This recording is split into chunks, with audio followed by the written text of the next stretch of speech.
Oh, we're live. Oh shoot. I didn't know if it was working or not. Let me make sure this is Can you guys hear me? Hold up. I didn't know if it was actually live or not. What's up? 100 people. The OG. Man, that's crazy. It's good to see you, man. It's been a while since I've gone live on YouTube. Man, you're an OG. Yo, what's up, guys? Hold up. Let me tell these people in Discord. Hold up. We're going to start this stage, actually. Start stage. Live Q&A. We're here, everybody. Yes. Okay, you guys can hear me. That's what's up. What's up, everybody in Discord, too? Yo, it's crazy. I haven't been on a live stream like this in a good second. Been so busy trying to get that machine done. I mean, look, I've been working on the machine for legit what? Almost a whole year at this point. Almost 8 months in the making, trying to get that machine done. Dang, look how many people are in this Discord. That's crazy. I don't even know. Yeah, obviously, you guys that are in the Discord, you got a question, you're gonna have to raise your hand. Shoot. I kind of am scared. I want to make sure everything's working, like that you guys could hear them. Let me test something. People on YouTube, I'm gonna like play something like on a different tab, and you guys should be able to hear it because we're gonna make sure the audio's good before I start laying people up, so everybody can hear. So, guys on YouTube, let me know if you hear this. I'm just gonna click a random YouTube video, and let me know if you can hear it. Oh yeah, because even my sound system now is messed up. I can't even hear anything. It's on the... Can you guys hear that? Hey, thanks for the super chat, Ominous Shadow. You hear... But do you hear the video on YouTube? Do you hear the thing I'm playing? Because I can't even hear it. I don't know what happened to my audio. See, that's what I'm saying. Something... I knew this was going to happen. See, so something went out. I think it might be muted or something. What's the Discord? Oh, let me put the Discord in the link. Yeah. Let me put the Discord link in the YouTube chat.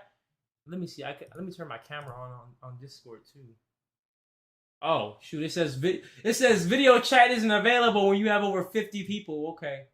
All right, everybody. We're about to get started in a second. Let me just get my audio right. Look, I should have had this done before I popped up in here. All right, I'm gonna pin it in the YouTube chat. But shoot, why is the audio not working for me? Because I can't hear anything. Let's see. Oh, YouTube is muted. Duh. That's why. The main engine. Hold up. All right, everybody on YouTube, let me know if you can hear this. When the ship suddenly needs to stop or slow down, they use maneuvering techniques such as rudder cycling, which involves repeatedly changing the rudder angle to increase hydrodynamic resistance that slows down the ship. On YouTube, everybody, but what if an unexpected obstacle, like another ship or an iceberg, appears? How does a ship... So we're good to get started. Dang, I wish I could turn the video on the Discord, because that's cool for everybody that's just in there, but whatever. So, what we're going to do, let's get started. We'll start with Torva. And once again, guys, the Discord link is it's pinned in the YouTube chat, so you join. Thank you guys for all your support, all the members, the Pyrolysis tribe members on YouTube, everybody with the super chats. Torva, you're up. What's up? Can you hear me? Yes, I can. Well, give me 1 second. Hey, can you guys on YouTube hear him when he just talked? Hello. What's going on, everybody? Turn him down. We'll turn him down a little bit, guys. Yeah, okay, we can hear you. Good. All right, what's your question? Awesome. My main question is just what should we be looking forward to in the future from you? You know, as far as that goes, and I think all our main question is to make sure you're all safe and everything's good on your end from the disappearance, and we just want to get an update, you know? Yeah, for sure. I'm good. You know, I'm safe. I'm alive. I'm here. You know, the disappearance was because of a cyber compromise. My Instagram account was completely compromised. Matter of fact, these hackers got into my entire iCloud. Okay, so I mean, anybody in here that has an iPhone, if you have an iPhone and you have iCloud, I highly recommend you go into your settings and make sure advanced data protection is turned on, because it's very easy nowadays for people to just get in and basically have a complete remote view of your entire phone. That's what they did to me. But even when I kicked them out my phone, they were still getting into my Instagram, posting my driver's license, crazy stuff. And so I had to go silent as advised by Meta and my cybersecurity to make sure that, for one, they couldn't get in, because they almost got my Instagram account banned. If they had posted my driver's license one more time, because that goes against the terms of service in Instagram, my whole account would be deleted. And so they told me be silent there, but don't post anywhere else either, because we don't need these hackers to go after other accounts, right? We need to make sure everything is secure. And so that's what happened with that. But, I'm back. I solved that. Outsmart the hackers. And then now you said, what can you expect from me? Well, I'm going to get this machine done. And then I actually do plan on doing an east to west coast tour of the entire United States. And then next year I want to do a lot of international things. So, I hope that answers your question, man. Great to hear. I'm glad you're doing good, man. And I'm glad, everything's looking forward and upward from here. Absolutely, man. You take care. All right, water. Should I go down the line, guys, on YouTube, like with everybody, or should I just like pick randomly? Because there's so many people, What's up, water? Hello. Hey. It's so good to hear your voice, brother. Thank you. I just want to put this out there, because I know you're super busy. I'm writing a modern-day healing musical that's going to go on tour much like Cirque du Soleil around the world. The goal is to be the loving and healing entertainment for people to have an alternative option. I'm also in the process of opening in my home a sacred healing water sanctuary where I showcase decoders who decode reality. Then we showcase solution-oriented specialists, that's where you come in, and show people how solutions can actually be taken from town to town through the musical. And I also teach people how to set up their very own sister satellite water sanctuary. So now we can share information amongst ourselves and amongst our community. You will be getting an invite from me to be one of our solution-oriented specialist stars in the musical. I believe this will keep you safe, brother. My goal is to get all the solutions under one umbrella for this. Excuse me for 1 second. I do want to because it sounds like you're talking about inviting me to a place which is like a more business conversation, and this is a Q&A. So did you have a question? Because we can talk over email about this or something, but this specifically here is a Q&A. I just wanted to extend the invitation. I want your audience to know that there is ways that we can protect you, and there's ways that we could do it on a collective basis by popping up Sister Satellite Water Sanctuary. Well, thank you very much, and yes, please send me an email for that, and then we'll be in touch. But yes, everybody, this is a Q&A, so I'm not talking about business here. So if there's questions about what happened, machine, Jabaroma, me, whatever, we're not going to be talking about coming up in here asking can you invest and stuff. This is a Q&A, so please keep it questions. But yeah, I didn't see. Thank you for the super chat, the boxing novice on YouTube. Thank you, Kinsier. But by the way, for the record though, I will do this for everybody that came in here and you have maybe business things. You can email me right here. I'm gonna put my email in the chat, and you guys can email me right here, and then we'll be able to talk over email for business things. But I don't talk about business over on the public, especially after all these hackers, right? You got to keep that stuff private. Hello, Automaton Productions. Hello, this is Saints Media. Hi, I'm Adam. Nice to meet you. Yes, nice to meet you as well, Adam. How's the day going over there? Just a quick question, right? Day's going great. You always got to be grateful. It's all about perspective. So every day is a great day. Right, yeah. So my name's Adam Green, over here in Florida. We are just chucking along, every day, thankful, grateful for God. I have a question for you about plastic in general. So all of this plastic that you're using, is it like common day plastics that we're all using, like water bottles? And the reason why I'm asking this is because I'm collecting plastic, right? So I gotta know what kind of plastic I can collect. And I just need to know, like everybody else, if I were to do one of those big projects where you collect a bunch of plastic on the beaches, where would we be able, how would we be able to send that? And if I made a solution to house it here in Florida, would that be better. You know, I just don't know, you know, what the collection. I guess the bigger question is, what does collection look like? How would we go about that, and what is your methodology on that? Yeah, so in terms of what type of plastic, I take all types of plastic. It could be, you know, like if you get it from the beach, if it has some sand in it, little seaweed, whatever, it's fine. And in terms of how you can get it to me, you can send it to me through my PO box. If you go to Naturejab.info, the address to my PO box is right there. It's like my link tree, pretty much, or you can find it through any of my socials. And the address is there, and you literally just put that plastic in a box, send it to me. I get probably 100 boxes a month. You know, people sending me plastic, and then eventually, when I get my machine up and running, I'm gonna have a day where I go through on video and just like go through everybody that sent the plastic, and I'll throw it in the machine. You know, so that's probably the most direct way. Particularly, I'm collecting VHS tapes from home videotapes because those are going out of style, right? Right. And I've made a website for that. I'm not going to advertise it, obviously, but you and I can talk about that later if we go down that road. Well, yeah, and VHS tapes do work. They are a type of plastic. So thank you so much, Andrew. Right, or was it Adam? Adam. Sorry. yeah. So thank you so much for your question, man, and thank you for collecting the plastic for me. I look forward to getting a box or two from you. All right, take sounds care. Good. Thank you. Have a great. Okay, look, guys on YouTube, guys, or maybe you guys in Discord too. Should I be going down the line like in order, or should I just randomly pick people out? Because I feel like I feel like so many people are like coming and going. I don't know if this is even in order properly, or if it's like alphabetical. I don't know. Right? I kind of feel like I should just random. Yeah, I agree, random. All right, purple crayon. That sounds familiar. Purple crayon. Hello? I cannot hear you. All right, well, I guess he was having mic issues. All right, we'll do Lumen.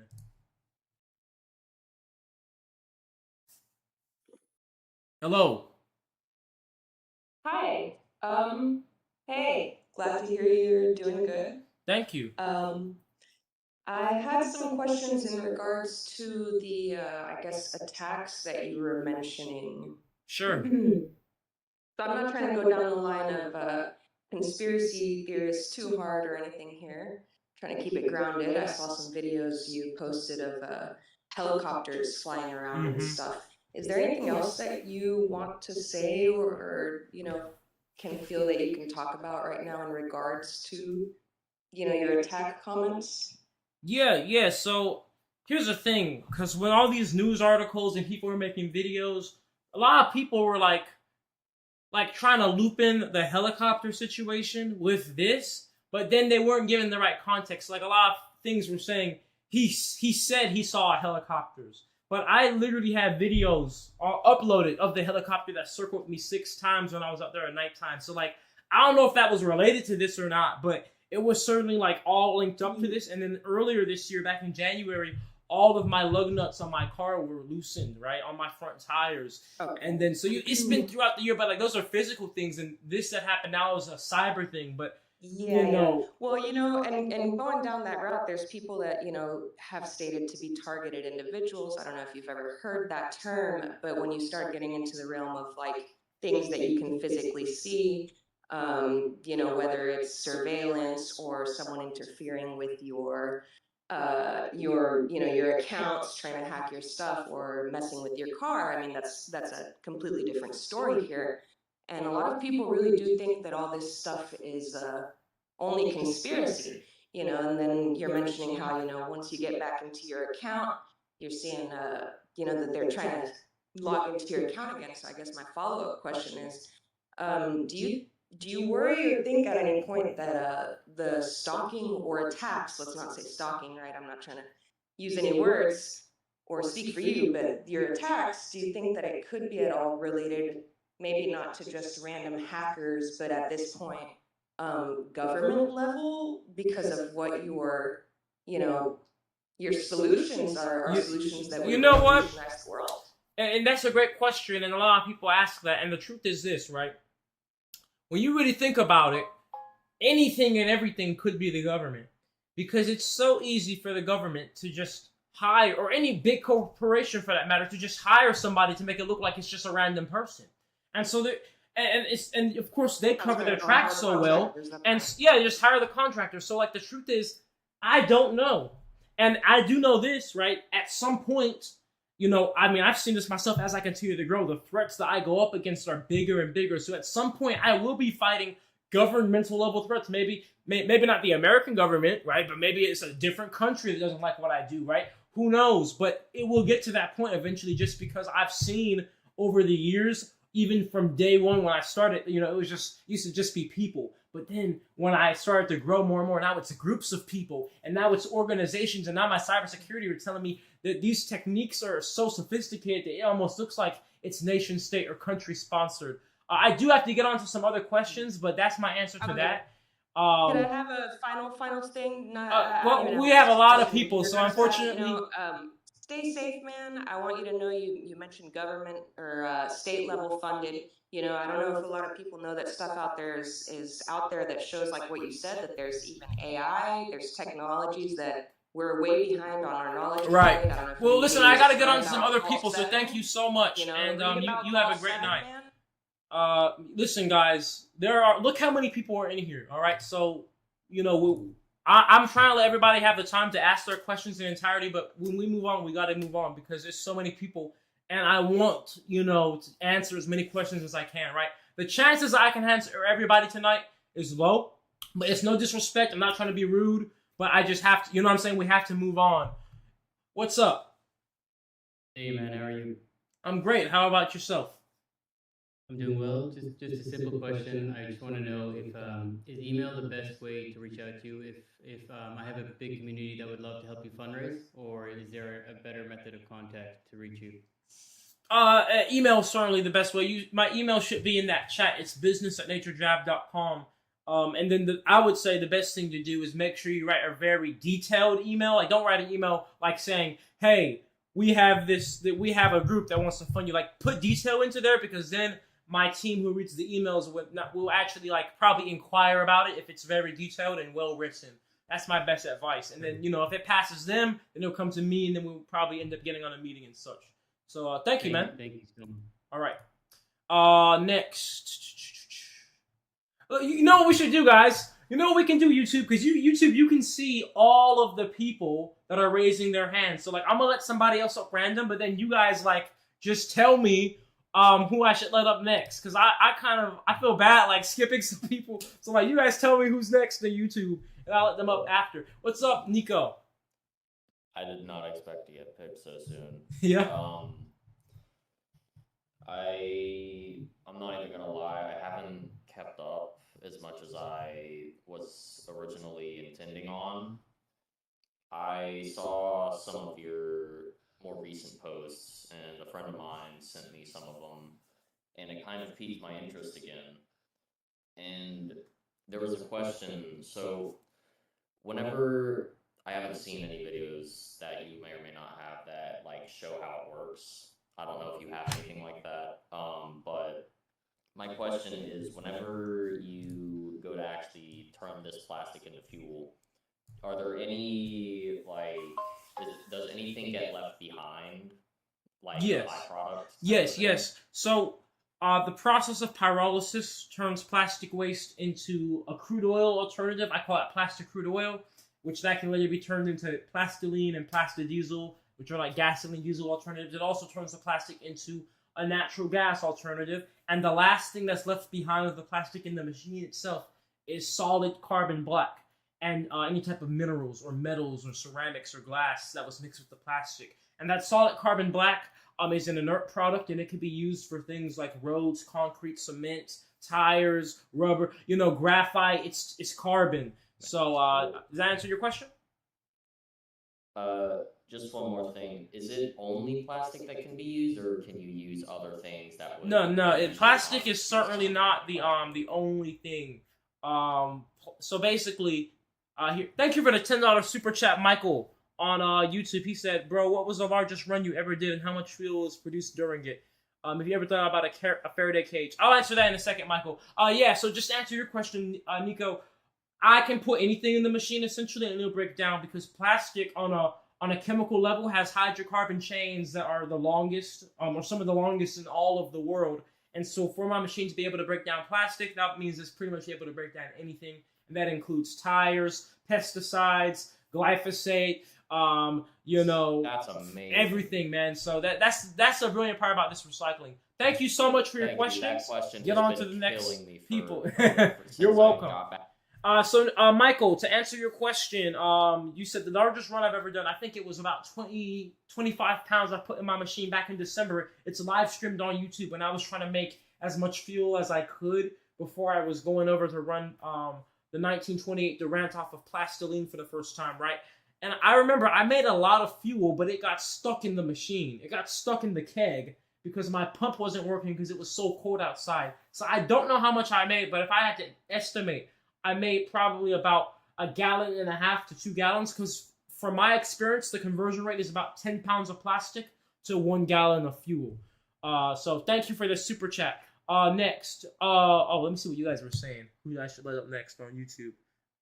You said shout out from Ontario, Canada. Much love to Canada. Let's see. What'd you guys say? Rally Ricky. Let's see. Is he still in here? Shoot, there's so many people. I can't even find the names of these people you guys are saying I should let up. I don't see Rally Ricky. All right, we're gonna let in Brandon. I seen him for a second. He's been patient. What's up, brother? How you doing? What's up? I'm great. How about yourself? Not too bad. I just got a few quick ones. One, is the deodorant still for sale on the website? I was having trouble. Oh yeah, it is. It's jabaroma.com. You can also find it in my link tree, Naturejab.info, and it is still for sale.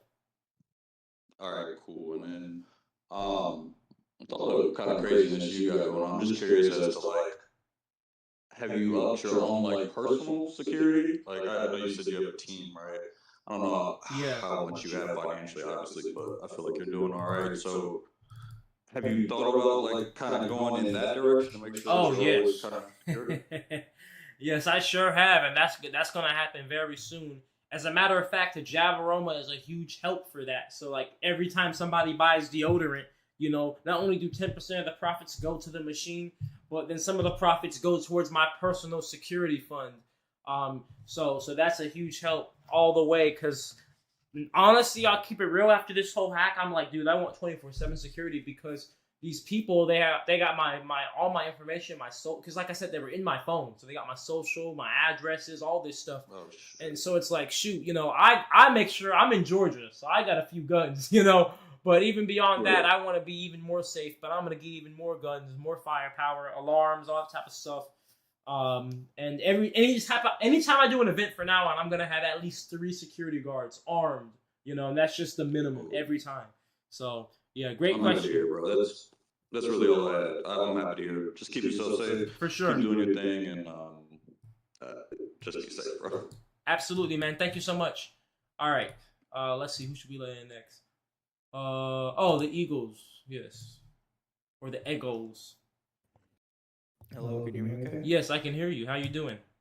I'm doing good, man. Quick question is, you say it's a microwave pyrolysis machine, right? Yeah.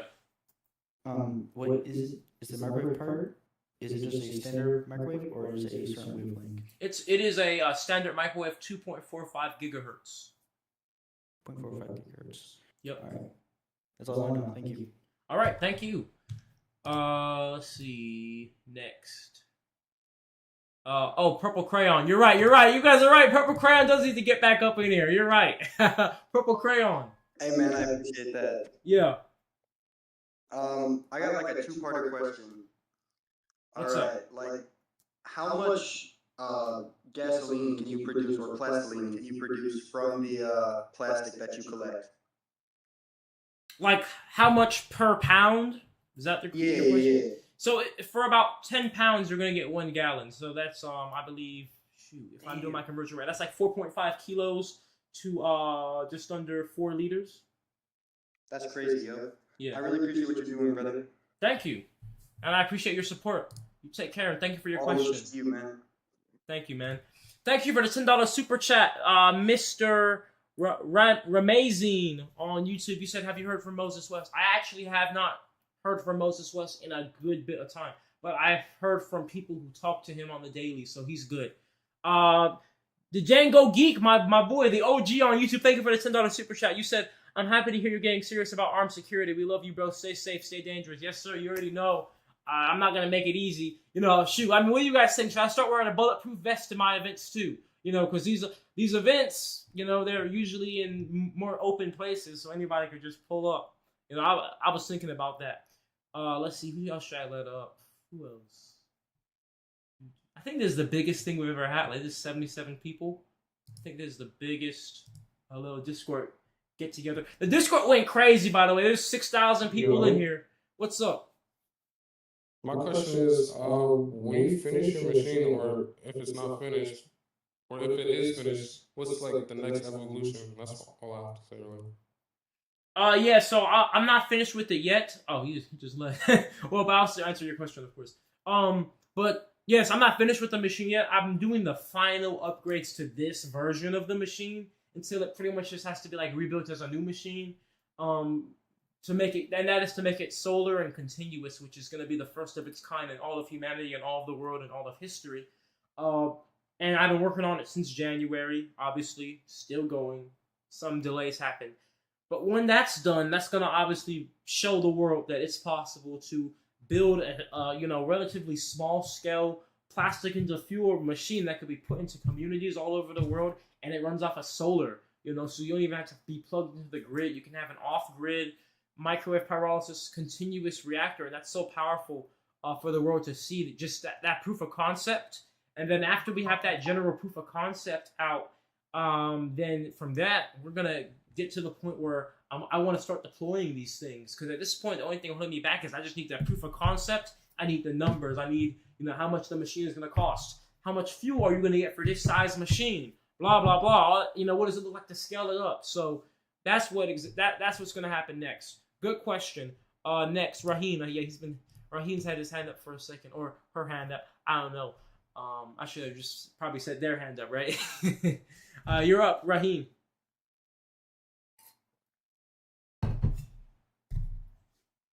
Yeah, you guys have to raise your hand. Those of you asking questions in the Discord chat, you guys, I'm only selecting people with their hand raised. Raheen, hello. Okay. I don't think your mic is working. Well, when you get your mic sorted out, I'll let you back up. The Yaya. The Yaya, you're up. Yo, who is Jungle Julian? Who is this? It's funny. Maybe their name is just Julian, just like my name. Or maybe it's somebody playing with me. Alright, I guess you're not up, the Yaya. Okay. Next. We will pick. Just trying to go down the list. Oh, you got your mic fixed, Raheen. Alright, I'll let you up. Hello. Hey, hi.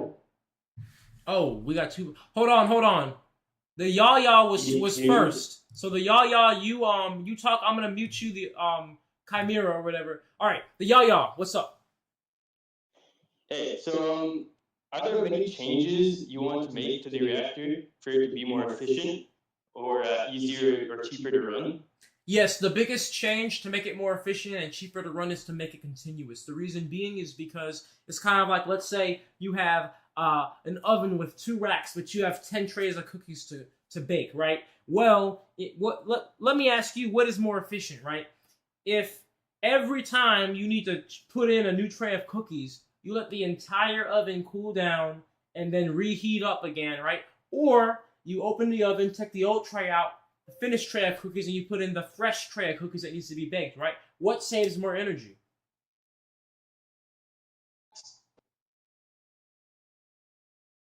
Hello?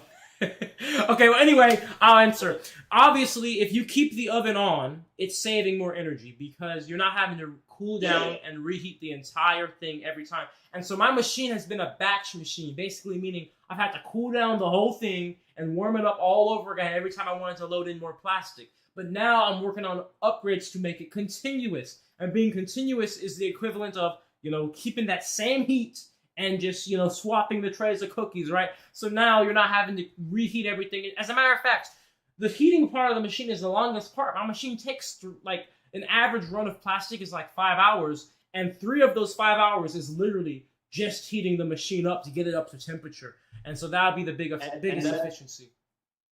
That continuous portion is the piece you have on top with the corkscrew action. Yes, exactly. Right? Yeah. Yep, that's the continuous feed chamber. Yeah. How do you expect to get your machine to other areas of the world? Like, will you mass produce them in a factory and ship the parts with blueprints, or will you build factories in other places? I think that I'm gonna start by just like, you know, I'm gonna get property and just kind of have a little manufacturing facility, and then I'll be able to ship them out, or possibly, it depends if the country has all the resources and it's cheap enough. Maybe I could build it on site. But either way, that's gonna be the next source for things. You know, that's gonna be the next time for things, or the next shift paradigm I'm moving into after I finish this. So thank you for your question. I'll be going to the next guy. But for the record, next time I'm asking you a question and you're not paying attention, this is going down your throat. You see my little tape measure here, mate. So hope you pay attention next time, y'all, when I ask you a question. What's up, Chimera?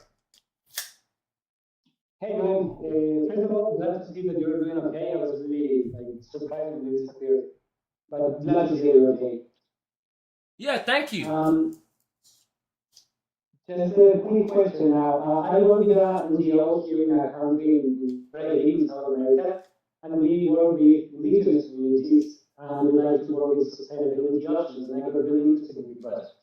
What would be the best way to contact you so that we can start a conversation to see how we can, I don't know, figure out a way to collaborate? So the best way to contact me is to send me an email, which is business@naturejab.com. Please send a very detailed and concise and well-written email, and my team will be most likely to be interested in it, and then they'll reach out to you, and then if everything goes good, then we can eventually get on a meeting together. Thank you so much, and I look forward to your email. Next, let's see. Oh, Raheem. Oh, wait. Yeah, Raheem. I promise Raheem I'll let him back up. Oh, you're a real Julian, Jungle Julian? All right, I hope so. We got enough fake Julians out here. What's up?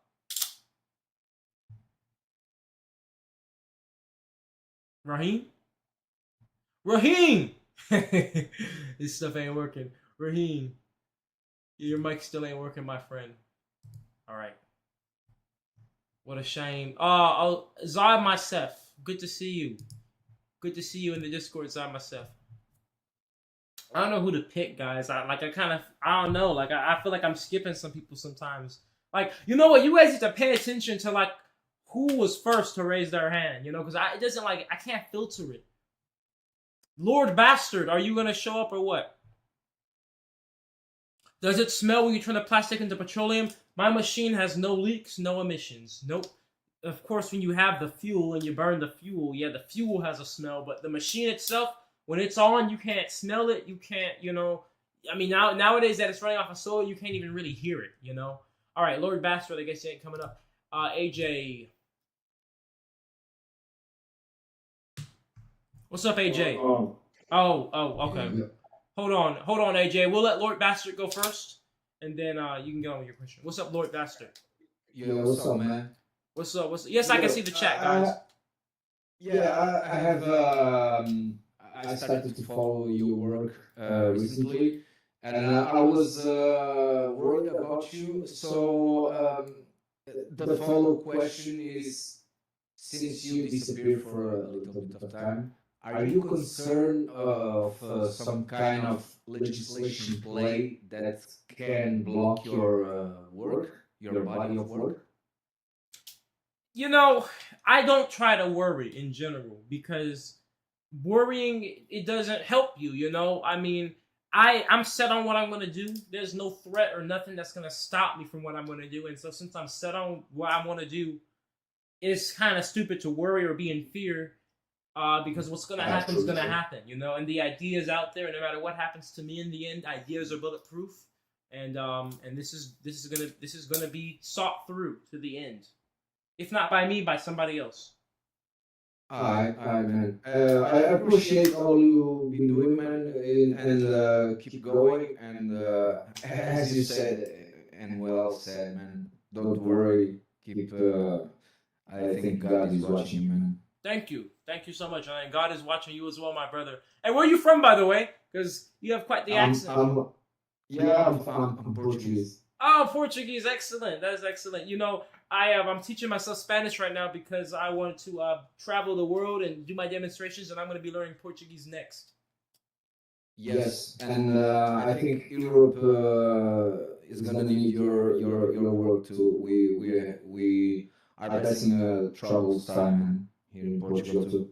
Yes, absolutely. Energy wise, it's hard. Yeah, the whole world needs this, honestly, because we all have plastic and none of us have enough energy, so we need to, turn that waste into. Yeah, man. That's, our ocean is full of plastic, so. Yeah. Well, thank you so much for your question, and you take care. God bless. Yes. Take care. All right, AJ, what's up, man? Hey, how you feeling? I'm doing great. What about yourself?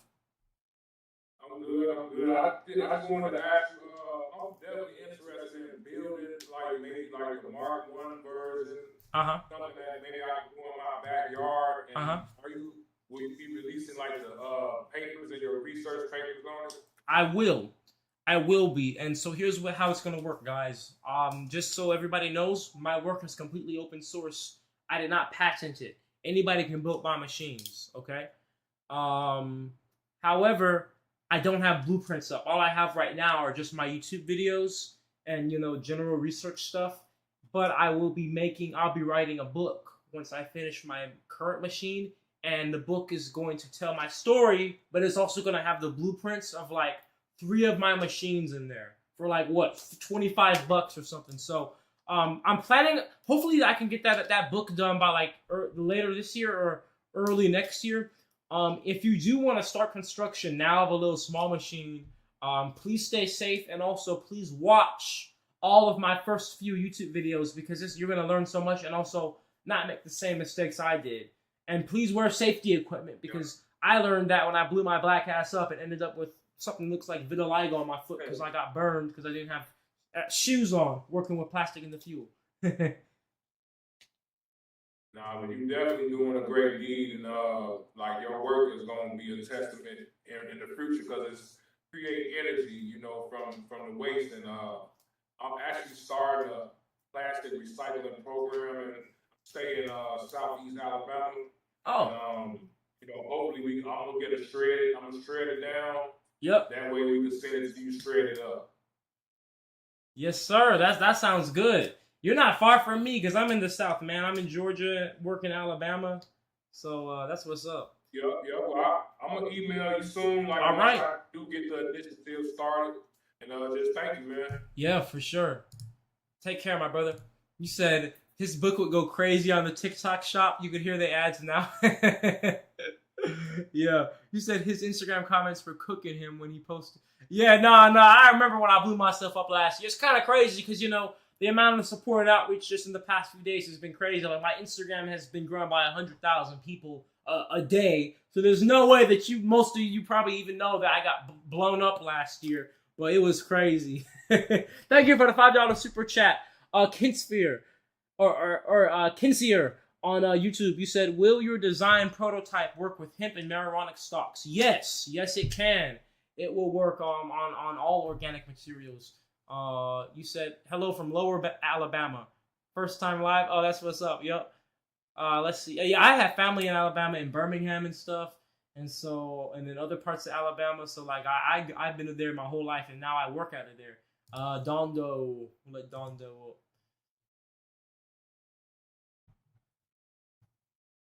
You said he didn't invent it? Yes, I did not invent pyrolysis, guys. What's up? Hi. I just have a couple questions about, like, the science behind your processing of plastic. Sure. So I imagine a lot of the energy consumption is from the microwaving. Am I right in that? Yes, that's all the energy consumption, pretty much. Okay. So is it that you need the plastic broken down to the hydrocarbon chains, like, to, like, 4, 6, 8 carbon long chains or something like that? Yeah, that's exactly what we're doing. We're breaking down the hydrocarbon chains into shorter hydrocarbon chains that, when are burned or combusted, are not going to release horrible toxic chemicals, unlike if you were to just to burn plastic straight up. Okay. So as a maybe solution to the energy consumption problem, there was so a little introduction to myself, I guess. I'm a graduate student in biochemistry at University of Pittsburgh. And so like about 8, 9 years ago now, they discovered a protein in bacteria that breaks down plastic. I was wondering if maybe you have considered enzymes such as that to maybe help make the process of breaking down the plastic more efficient and not use as much energy. That's an interesting proposition. It would definitely take experimentation. I actually had a guy when I went to Oregon. He gave me some spores of some fungi that eat plastic. My main issue that I think about this when I think of these bacteria and fungi is I know how many different types of plastic there are, and I know that you might have a fungi or bacteria that can eat PETE, polyethyl terephthalate, water bottles, but it can't eat styrofoam or it can't eat polypropylene, right. And that's the issue. So like that might be something I implement when we have the cultivation of these micro species to the degree where it can one single species can effectively break down many different species of plastic. Well, I will say as well on that line, it's likely a protein or an enzyme within that fungus that performs the enzymatic breakdown, and you can get like a biochemist to mass produce like a recombinant protein or a recombinant enzyme. Yeah. Just like they get bacteria to hijack bacteria to produce as quantities of an enzyme. Yeah, but then of course on the other end, right? On the other end with that, like of course is the timing, because let's think about it, right? Something that biodegrades, an apple, still takes could take up to what they say, a banana peel, you throw it in the forest, could take like a year before it's gone from just bacteria alone, right? So it's like imagine these bacteria and fungi with plastic, it'll take even longer, and obviously that's why it's not an effective solution at the moment. Hopefully, I'll be real with you. I'll keep it real, and then we gotta move on. I think the fungi and bacteria are going to be the keys to solving microplastic, especially microplastic that ends up in human blood already, because maybe you could take a pill or something that has the species in it that can break down the microplastics in your blood. But for now, what I'm doing to make the energy better is just running the whole thing off of solar, so it's completely free. But thank you so much. Great question, great conversation, and you take care. All right, let's see, Ava Taylor. Hey, Hello? Ava. Hey. Hi. I just wanted to throw in a comment. Maybe you said that you're not planning on patenting this, so that way you can extend it to the whole world. Yes. My biggest issue with that, and I feel like it's a big concern.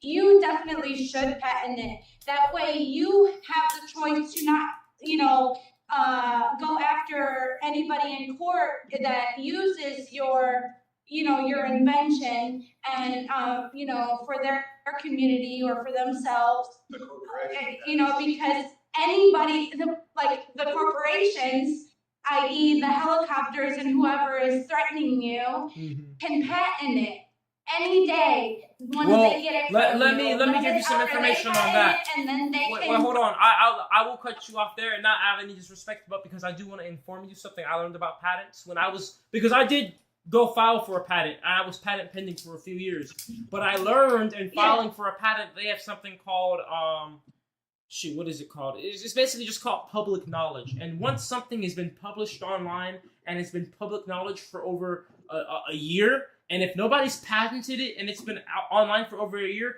then it becomes public knowledge and nobody can patent it. So I kind of did a little chess move here because I've been uploading my machines for years and years before anybody ever even knew they worked. And now we all know they work, but it's impossible for even myself to patent them at this point because it's considered free domain, public knowledge, because it's been all over the internet for over a year now. So nobody can patent it and steal it from me. That is true. I have been following you from the very beginning. I do remember when you tried your first machine, and that's amazing. That is awesome. I did not know that detail, but also I wanted to say, have you ever listened to any of Howard Terrence or Terrence Howard? No, I haven't. He speaks at the Oxford Union, and he talks a lot about frequency and a lot about energy and a lot about how our math is wrong. And I know that your machine works specifically with plastics, but I feel like maybe it's worth taking, a little dive down and I'll certainly look into that. We do have to get on to the next people, so thank you so much for your question and for the knowledge. Let's see who shall in next here. There was a person that I seen they had their hand raised. Oh, here we go. J Universe. He's been patient. We'll let him up. I've seen him in here for a second.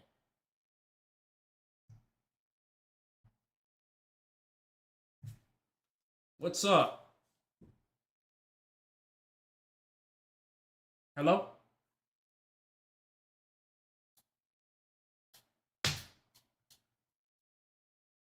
Okay. Well, I guess your mic isn't working, unfortunately.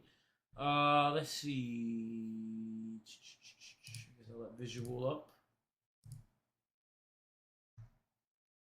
He said, "Do not start listening to Terrence Howard, please, for the love of science." Yeah, all I heard about was that controversy like last year. Everybody talking about his Joe Rogan interview. I never actually saw it.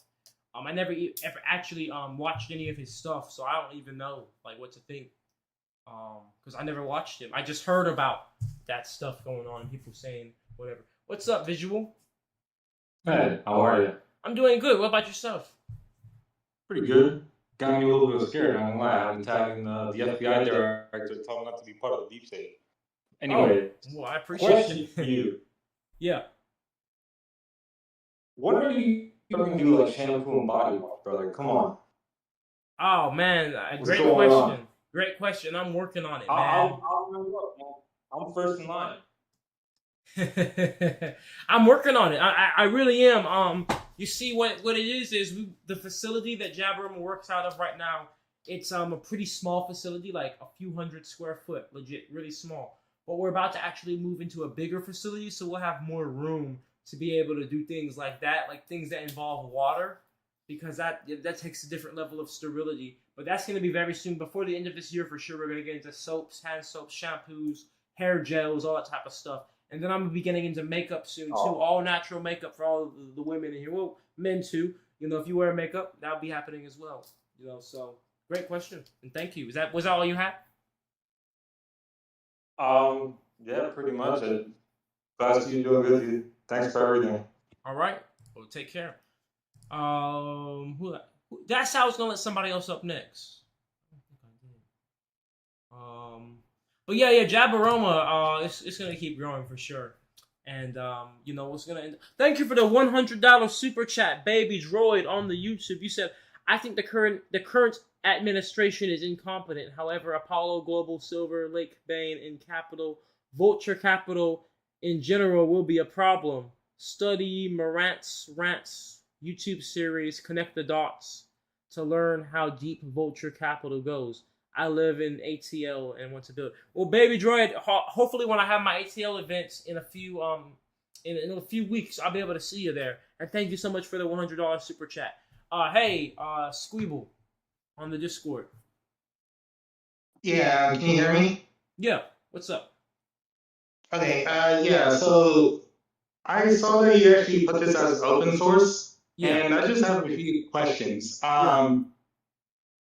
I actually like the idea. Like, this is a brilliant idea, and I actually sent you an email about wanting to like partner up with you about seeing if I can actually get this into my state and actually like spread it worldwide. Actually, I have a lot of ideas for this product. I was wondering is there any way, because you mentioned it being open source, I was actually designed a couple of machines on myself and actually tried them out and tried to fundraise my own machines and stuff like that, so that we can actually spread out the product. Is that allowed? Yeah.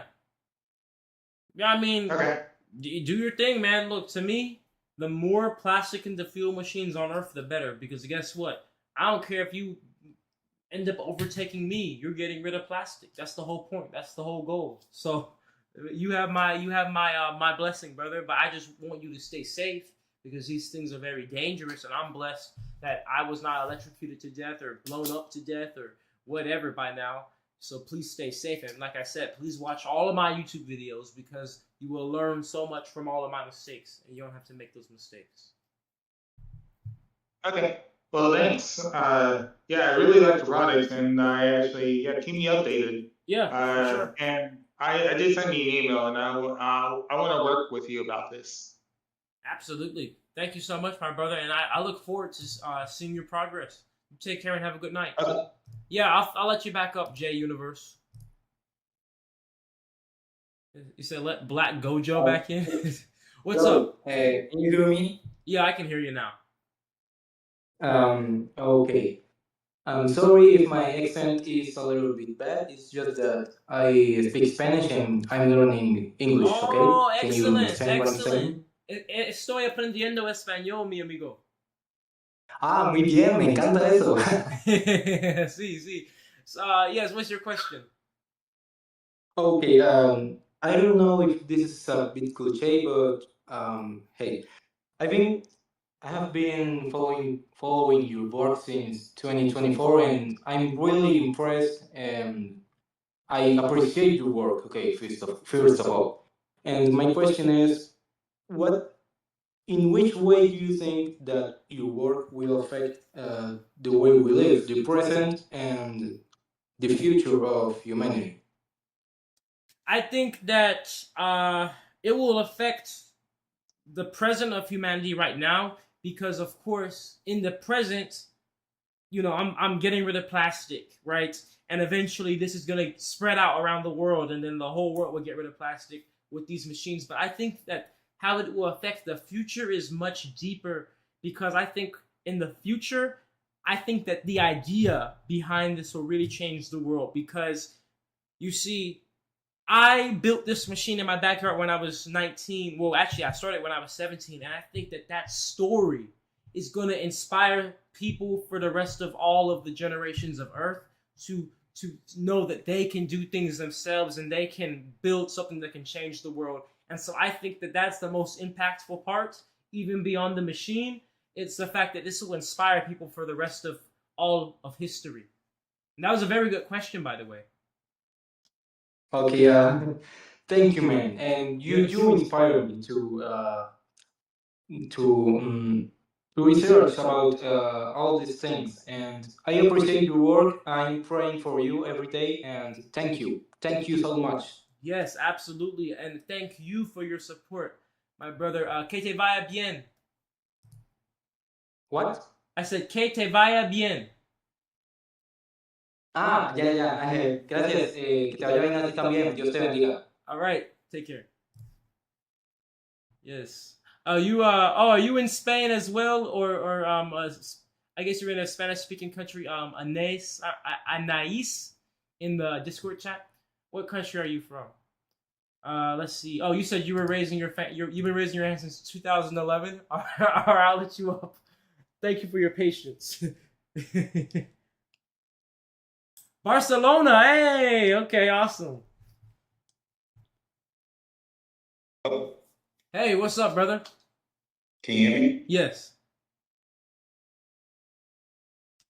Yes, I can hear you. Hello? Yes, hello? Can you hear me? I can hear you. I guess you can't hear me. Yeah, I can hear you now. Sorry. Hey, brother, I appreciate your time. I was watching you. I've been watching you for a long time. One quick thing before my question is, even if you can't patent the entire machine or anything, I believe, just looking through patents, that there is some part that you may be able to patent, whether it's something internally or something like that. That's And I true. just want to ask if you think about that. Yes, great question. And I'm not interested in patenting anything in the machine. Here's why. When you patent something, you have to now maintain a patent. So a patent is very expensive and very tedious to get in itself, but now you have to maintain the patent. You need to get the patent in every single country in the world. And then on top of that, now you need to actually monitor if somebody is infringing on your patent and then go after them if they are. And then you need to renew your patent every 7-10 years. And then on top of that, here's the thing about a patent, right? So right now, there's some parts of my machine that nobody in the whole world knows. I never shared it with even my mom, okay? Maybe I should just in case if something happens to me. But basically, there's some parts of my machine that are absolute secrets that nobody knows. And so guess what? Yeah. Nobody can steal it. But when you make a patent becomes public for anybody to see. So a patent is basically saying, look, I have this proof that this public thing is mine, and I hope that you don't steal it because I can come after you. But a lot of countries like China do not care about patent law in other countries, especially the United States. That's why we have so many Chinese ripoffs of things. And so if I make a patent on this special part of my machine that nobody knows, it's going to become public, and then anybody who wants to copy will see it, and guess what? They can copy it, make a few changes, and then they can just patent it. Or they can just wait me out until my patent expires. Or if they're a really big company, they can just have billions of dollars, and I could keep trying to sue them, and they're just like, we don't care, we have billions of dollars, keep suing us until you have no more legal fees to try to sue us over your patent. I've literally talked to people that has happened to. So that's why I'm not interested in patents, and I think open source and trade secrets are the much better route for my protection and for the sake of sharing this with all of the world. But thank you. Great question. Understood. That was just my tidbit to piggyback. But my actual question is this, and I've been thinking about this for a while. In a perfect world, what is your actual end goal? My actual end goal is actually to bring all of humanity together and to heal the earth. Turning plastic into fuel is one way towards that, but that this is such a deeper change, because in order to do what I want to do, you really have to inspire people. So you can't just be doing something completely external. It's not about gaining money or fame. If I need to actually truly inspire people and plant seeds within the minds of the youth, the middle-aged, and the elders to make people tap within themselves to understand the power they hold, so we can all collectively create a better reality for everybody on this planet. So that's my end goal. Oh, that's beautiful, brother. I appreciate your time. Thank you so much. Thank you so much. And you said, do not let Punisher in here? All right, Punisher, you're never coming up. You said, hola desde, hold up. Where did you say? I think you said, hola desde Ecuador. Yes. Greetings from, hola desde Unidos Estados. Okay, who next? I feel like I've seen Wildome for a long time. And then Victor, I've seen him for a second too. We'll do Victor next. Thank you for the $20 super chat, Louise, on YouTube. You said your oven analogy hit home. Thank you, man. Because that dude was he was acting like I felt stupid. I felt like he did, I had a bad analogy when he was just silent. He said, I independently built what I call micro-industrial food automation, custom ovens, robots, and systems that do what integrators charge millions for at a fraction of the cost. Let's make some. Oh, that's pretty cool. Louise, send me an email, man. Send me an email and say it exactly like that, and then we definitely get some talks. What's up, Wildome 420? How you doing, man? I've got a couple questions I was gonna ask, but if I made them really quick, if you had time. Oh yeah, make them quick. You got a few. We'll do up to 3. Okay. I was wondering, have you considered using an industrial grade grinder to improve the consistency of the plastic that you're feeding into the reactor? I currently have an industrial grade. Limitations on that. I currently have an industrial grade grinder as is. Okay. All right. Well, there was another thing here. Let me scroll down. I had to write down my questions. I'm kind of scatterbrained. All right, that's cool. Have you thought about using brew vats and for the like like for turning crude oil into gasoline, diesel, and all that, it might be like safer than using the glassware. Oh yes, I no longer use glassware. I have actually welded together a propane tank, really thick metal, and made a metal distiller out of that.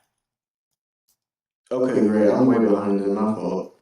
This is the last one. I'm just gonna. Do you think that like using a magnetic field would help the condensers like have less gunk buildup? Like just kind of help them, send the particles upwards into the machine, if that makes sense. I don't think that will make a difference. The reason being is because coke is carbon and soot, and it's not magnetic in any way. So unfortunately, the magnets, in theory, wouldn't have any effect. But it's just a hypothesis. Maybe you're onto something. Maybe I might just try that one day.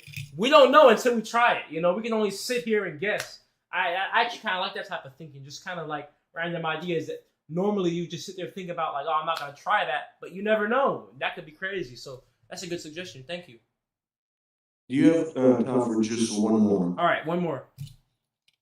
Like, are you able to like make liquid methane with your machine by any chance? I do make methane as is from the plastic. It is usually it stays in the gaseous form permanently, and it ends up getting compressed as natural gas.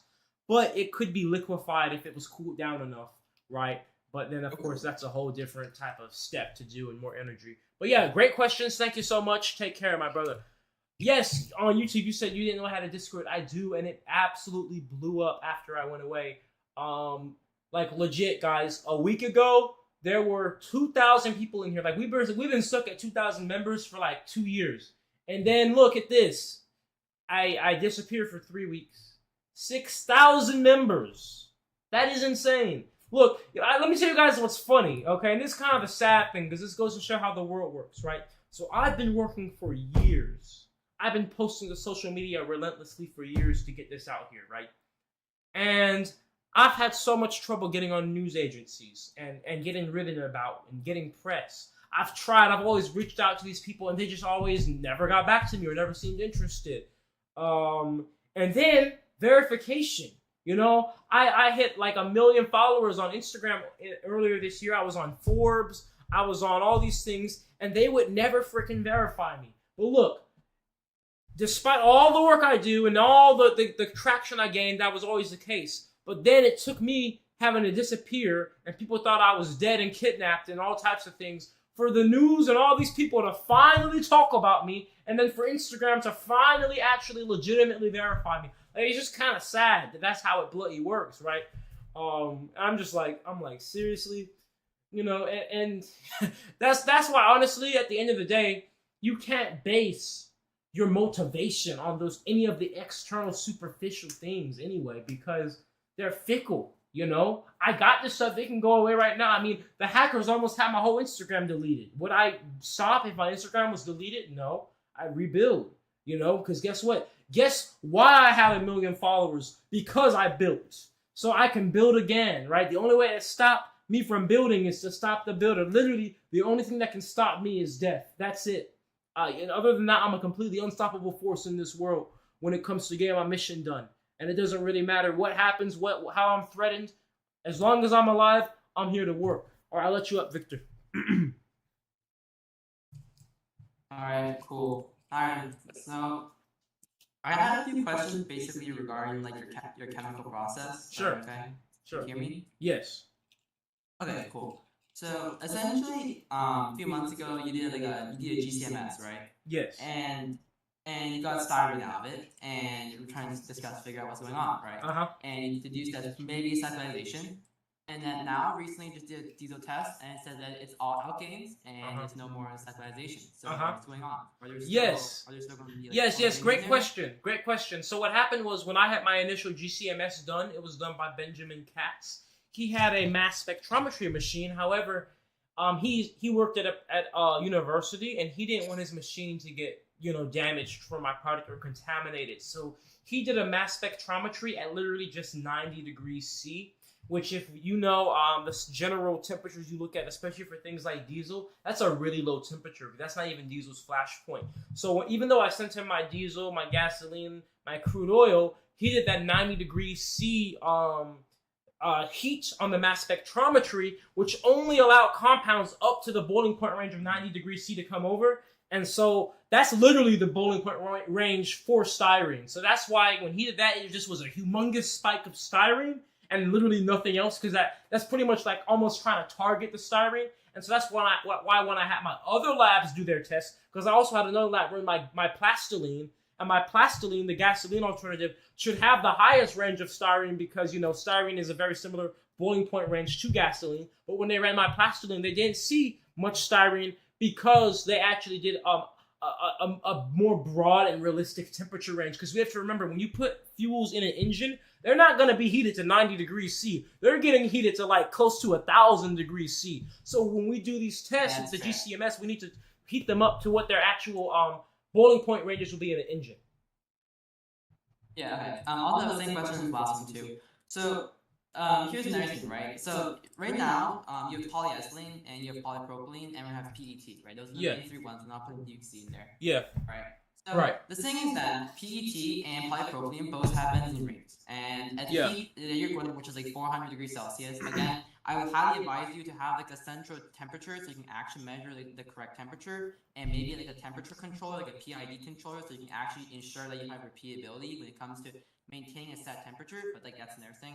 So at most you're going to 300, 400 C. That's probably not enough to break down the benzene rings, which means that if you put any PET or polypropylene, you can get out a bunch of like random styrene to a bunch of crap. So the question is that, like, when you said you like mixed dirty plastics, was it mostly polyethylene, or like did by some miracle all the benzene rings just break?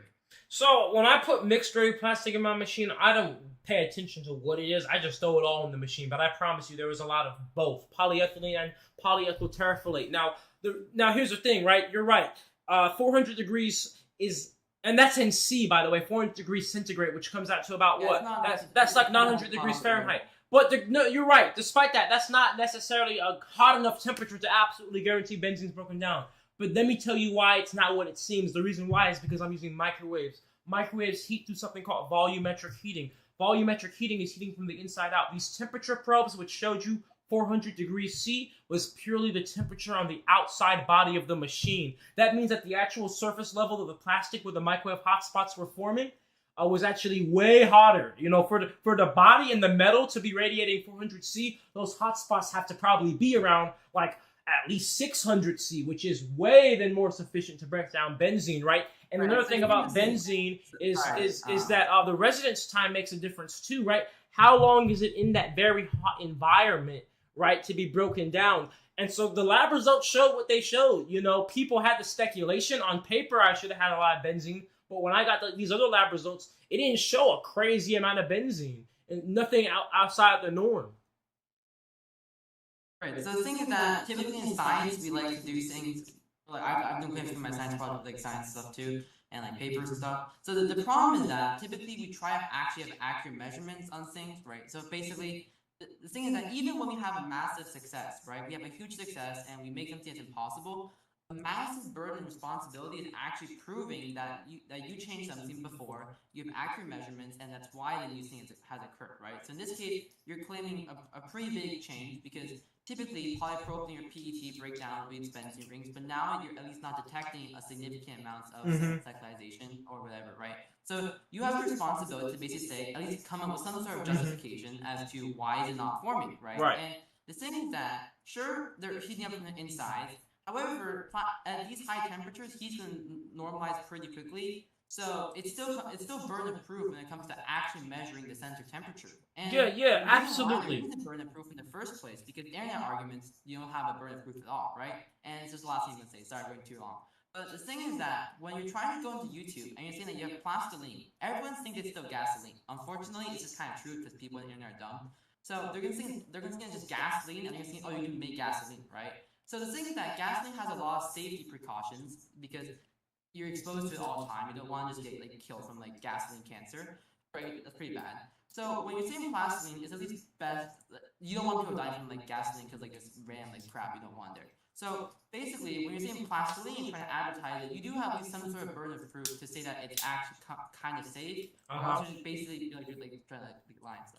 Okay, so what I have to say to that is that one of the biggest issues with my work, microwave pyrolysis, is measuring the temperature. And so I do have to completely give you my respect, one scientist to another for bringing that up, because that is, even in literature, that's always been the hardest thing, because microwaves heat from the inside out. You can't really use standard probes to get the temperature. You can't really, things like your infrared temperature probes, the microwaves jam them and mess it up. So it's very difficult. I'm still trying to figure out the right type of instrument I need that isn't super expensive to figure that out. And you're right, until I get that exact temperature of this body of the plastic, I really can't, I don't have the proof that I'm breaking down the benzene rings outside of the analysis we see. Now, in regards to the last point you made about people seeing my plastoline as gasoline or my plastic diesel as diesel, I'll be honest with you, I hear what you're saying, and I do agree to some degree. However, I also have to say this, though, right? I kind of feel like when people say that, it starts to get a little bit nitpicky. Here's why. You're right, yes, the gasoline does have certain safety precautions, but we also need to remember that gasoline is actually, from the pump, has a ton of additives, and gasoline from the pump is something different than what they used to call straight-run gasoline, which looked a lot like plastoline, had that same yellow color. It's basically when they take crude oil and they get it right from the crude oil, they don't add all these additives, right? But they still call that gasoline, right? They just call it straight-run gasoline. So, I'm not calling my plastoline gasoline, I'm calling it plastoline, and people are saying, oh, that's gasoline. You know why? Because I put it in gasoline engines and it runs. We're not saying it's gasoline because it's as safe or it was approved by the regulation bodies. Everybody knows that, because that's why I'm still in a work in progress, and the journey is still going on. I'm sharing it with everybody.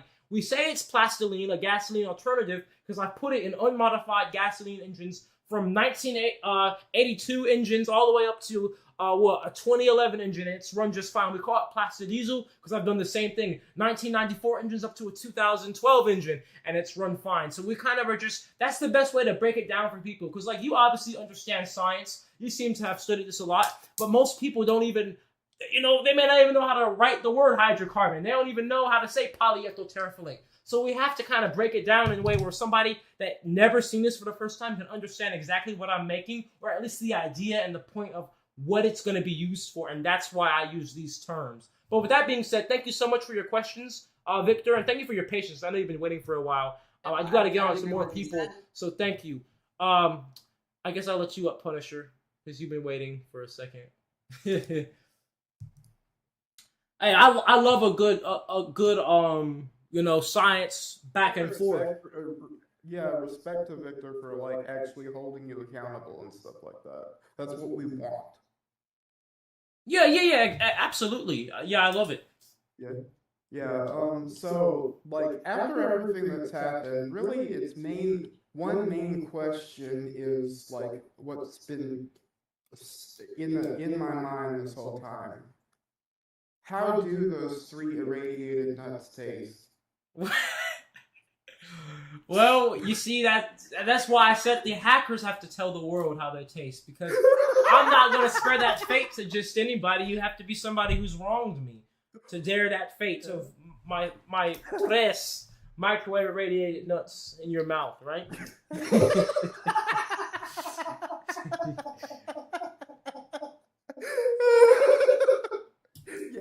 I couldn't resist. All right, I'll see myself out. All right. Good question. That was the best question all night. All right. Because like I'm sure we're all wondering, and trust me, the day will come when the people that dare mess with me will let the world know. Okay. When I take my means into action, right? My justice means. All right. I don't know how to say your name. Dacon with a spider profile picture. Dacon Spalding. It's a very like a very formal name. Sounds like he wears suits and drinks tea. Hello, Dacon Spalding. Hello. Oh look, are you from the UK? No, actually. Oh. I thought I heard a little. Okay. Anyways, yes. What's your question?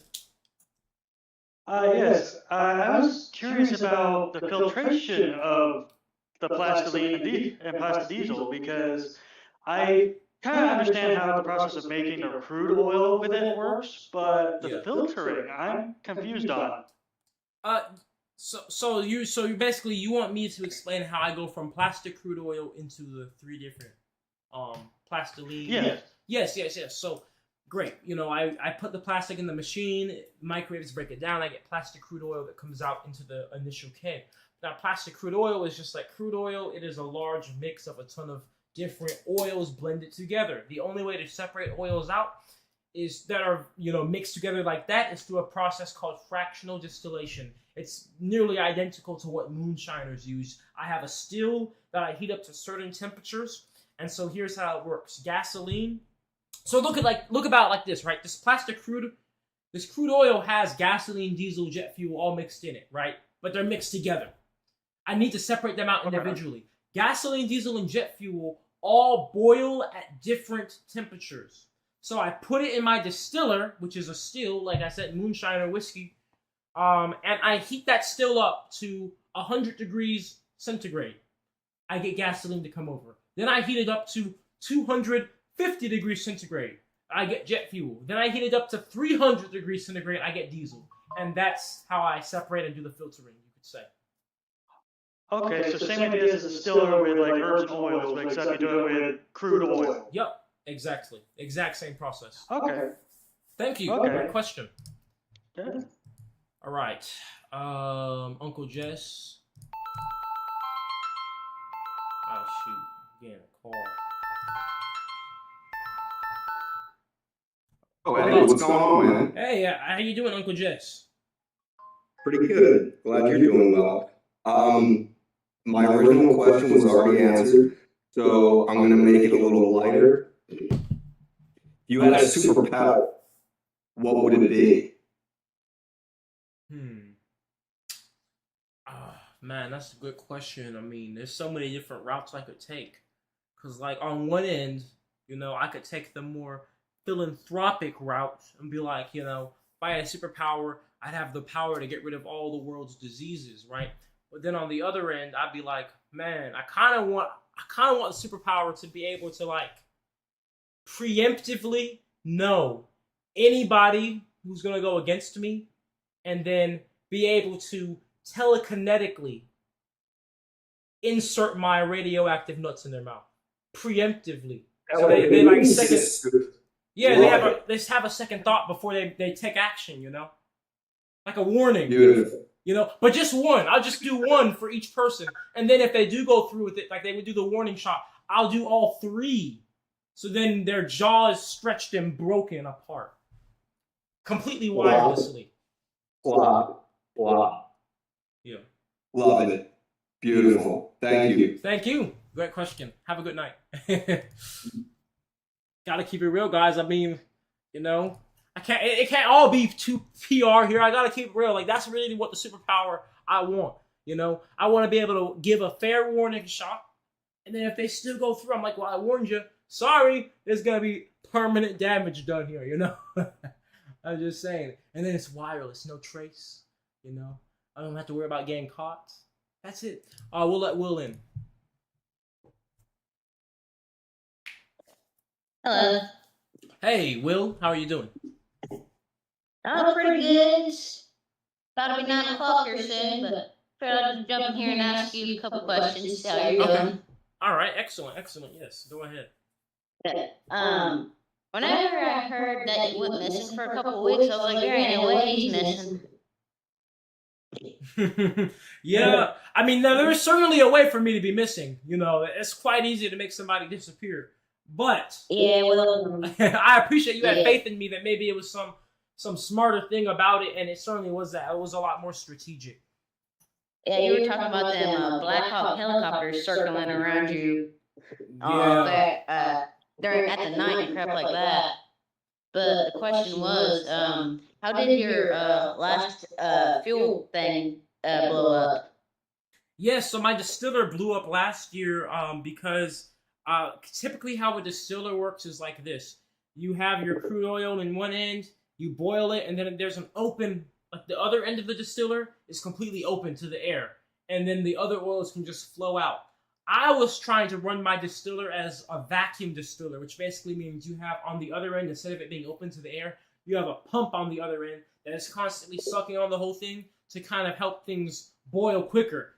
I closed the other end as if I was going to hook up, like have it run under vacuum, but I didn't turn on the vacuum pump. So what ends up happening is there were a ton of flammable vapors that were going to normally just leak out into the air and not build up, but they were building up in there because it was not, they had nowhere to go. And then when I went to go collect my liquids that came out on the other end, I didn't know, but there was literally probably about 1,000 PSI of flammable vapors, like literal fuel, jet fuel, everything right there. And I went to open it and it just made a blast, an absolute jet of fire right at my feet. And I ran. I remember my parents said they saw it was literally a mushroom cloud and I was just in the middle of it. And so, yeah, that's how I blew up. You're a lucky man. You're lucky to be alive. I am. And I truly thank God every day that, like, it did hit my feet and I was barefoot. So my feet, I had to get burn surgery. But I'm so fortunate it didn't hit my face because I would have been blind. Probably would have lost my lips. Dude, it would have been crazy. So I'm grateful every day for that. God said He's going to give you another chance. Yeah, and now I'm here to tell people to make sure you have shoes on when you're turning plastic into fuel, right? Like, duh. Well, I'm not wearing shoes either. I got flip-flops on right now. Well, look, if you're doing work, just put the safety equipment on because you're going to be a lot more uncomfortable and lose a lot more time if you get injured, and I learned that early, in a very tough way. Yeah, I've been watching your channel since I was 11 years old, and I'm 14 now. Wow, so 3 years, man. Well, listen, man. Listen, you have my faith. I believe in you. I believe you're going to do great things for this world, and I believe you're going to change the world. Believe in yourself, and you would do great things. Yeah. And be determined. Never give up, This is where it starts when you're like 14. This is when you start and you make that decision on if you're going to go down these paths, of purpose and to do great things, and I believe in you, all right? Yeah. That other guy, he asked what your superpower would be. Yes. If I had a superpower, I'd say avoid hunger. Yeah, see, there you go. See, guys, he is a very philanthropic person with his superpower. And that's why we need more people like you and less people like me. But listen, take care. Have a good night, Will. Look at that. Beautiful. Exactly. That's the type of people we need in this world. Not Naturejab over here. Why is somebody talking about George Floyd in my... Where are my YouTube moderators? Block this dude talking about George Floyd in my YouTube chat like this. Where are you guys doing right now? Where are my moderators at? Just letting somebody spam, I, George Floyd, am a stinky black boy. See, why is he even spamming it this many times? What is up, moderators? Where are you at?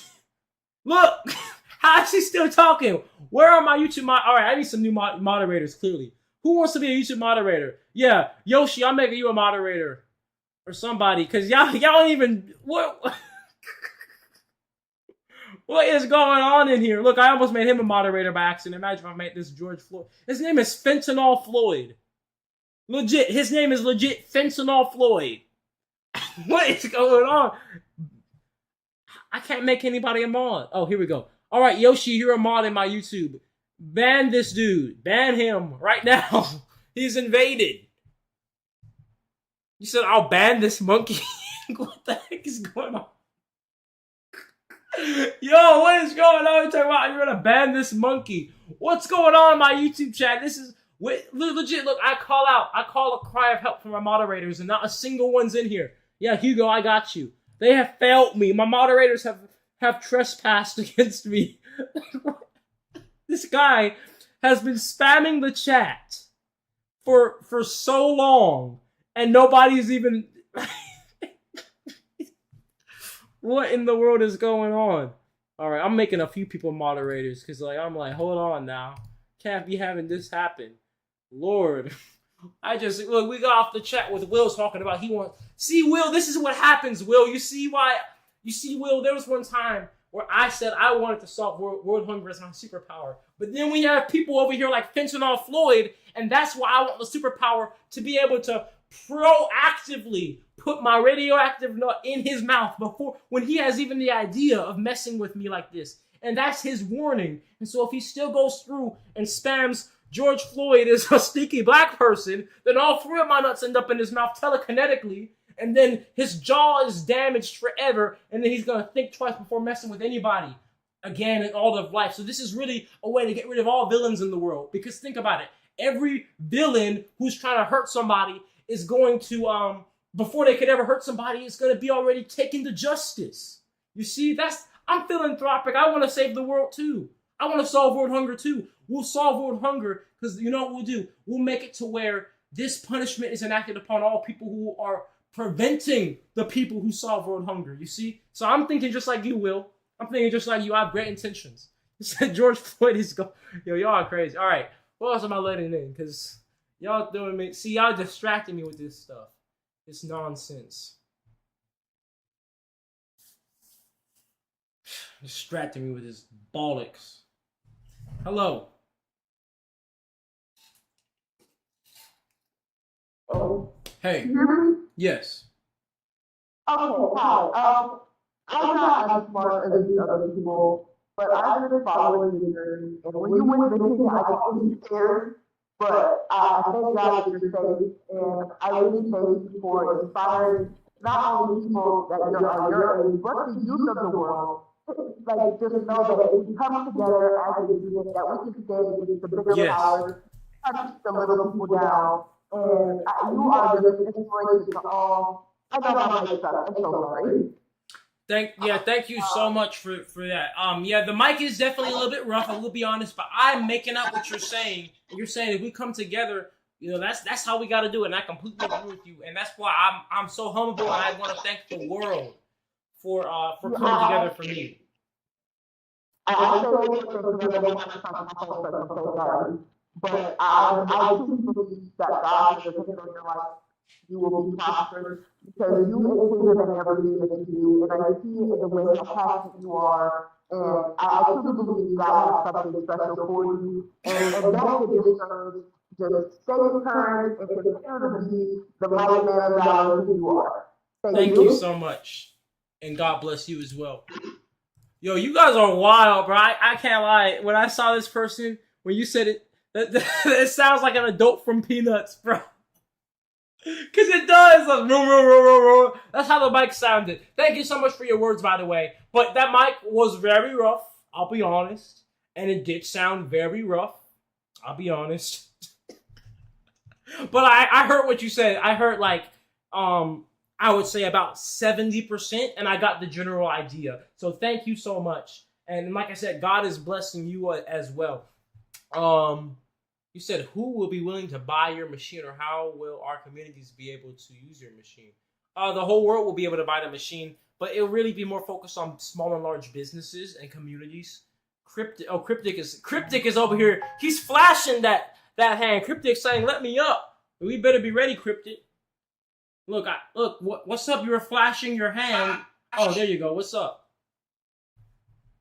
What's up, man? How you doing? I'm alright, man. How are you? I'm good. I'm doing good. I really wasn't prepared to actually be picked, but Bro, you were flashing your hand. What do you mean you weren't prepared? I know I wasn't prepared. I What? wasn't flashing. Shit. Look, now everybody's gonna be flashing their hand, and I don't know who's ready or not. Look what you've started. Look in the chat. Look at this nonsense you started. Here we go. I started something that can't be stopped. Oh my lord! Oh my gosh! What have you done? And now nobody's gonna be ready. See, and look, I'm sorry, Cryptic, but you know what this would have meant if my superpowers were, the way I want them to be, right? You understand? Yeah, I understand, man. I'm sorry. All right, well, I'll let you back up, I guess, in a little bit when you have your question. Well, hold on. I got a little side question. Yeah. Like I've been asking in the chat. So, what's your All right, please ask your question again. I'm sorry. No, you're good, man. This wasn't really. I wasn't really prepared to ask a question, but this is kind of something I am curious about. What's your situation on like your security and stuff right now? Like, are you looking for security or? Yeah, right now I currently am. I currently am. Where are you based? Are you saying you offer security? I'm in South Georgia. Oh, okay. And are you armed? Yes. Okay, okay. I figured so. You being in Georgia, okay. I live in Georgia too. So are you just like a freelance, or you do professional security?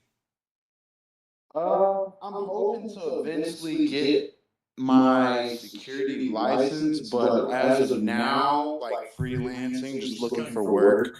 And what part of Georgia are you in? Do you know where Augusta is? Yep. So I'm about an hour south of Augusta. Yeah. Okay. Okay. Interesting. Interesting. Yeah. So I'll definitely save you. Let me see if I could actually. Shoot. Can I like send a friend request or something? Shoot. Let me just take a screenshot of your name, and I'll find you later, and we'll see. Cause yeah, that's good that you're local. So yeah, that's good. So we'll definitely be in talks. Thank you. Yeah, man. All right. Yeah, this is moderators and guys. Once again, this is why I want that superpower, because these type of people wouldn't even have the chance. Their jaws will be broken before they even get the chance to come in here and do this nonsense. Trying to get me banned. Tell you something. Howdy. What's up? I'd like to ask a general question. I forgot after that George Place stuff, but that made my mind just. I did not expect that. You know what? Actually, she's got a big project. What would you do if Fortnite reached out to you for a collab? Like, would you have a Naturejab skin in Fortnite? I say, why not? Right? Why not have a Naturejab? What would the design be? What you think about the design? It probably would be that picture. It probably be that picture of me in a lab coat, But you know what I think Fortnite should do? Fortnite shouldn't just make just a skin. They should like make it like a potion or something of plastiline that blows people up. Let me tell you this: they got cars and they got a gas station. Like, imagine this. They add your product in the game. A plastiline station. Yeah, that's what I'm saying. We need to do it like that. Gotta make it unique, because everybody got a skin. I don't want a skin. I want skin in the game. Right. Ooh. Oh, okay. Yeah. Low key. Okay, so sometimes they do collabs with, like, let's say Marvel. They do a whole entire season based off Marvel. What if they made a? I might look. Shoot, I'm fixing to grow a 4th radioactive nut. I'm fixing to grow a 4th, just to make sure there's absolute irreversible damage done. Because at this rate, these people, they're clearly not threatened by what it is. So I gotta make it crazier. Clearly. For It's good that you're job. What's up? I just wanted to ask how you been since you been back, man. Oh, I've been fine. Nothing's gonna slow down my momentum. They can try. I'm still building, man. I've been seeing your videos and how you've been inspiring people. I really mess with it. Keep doing what you're doing and make this world into a plastic-free world. Yes, man, all the way.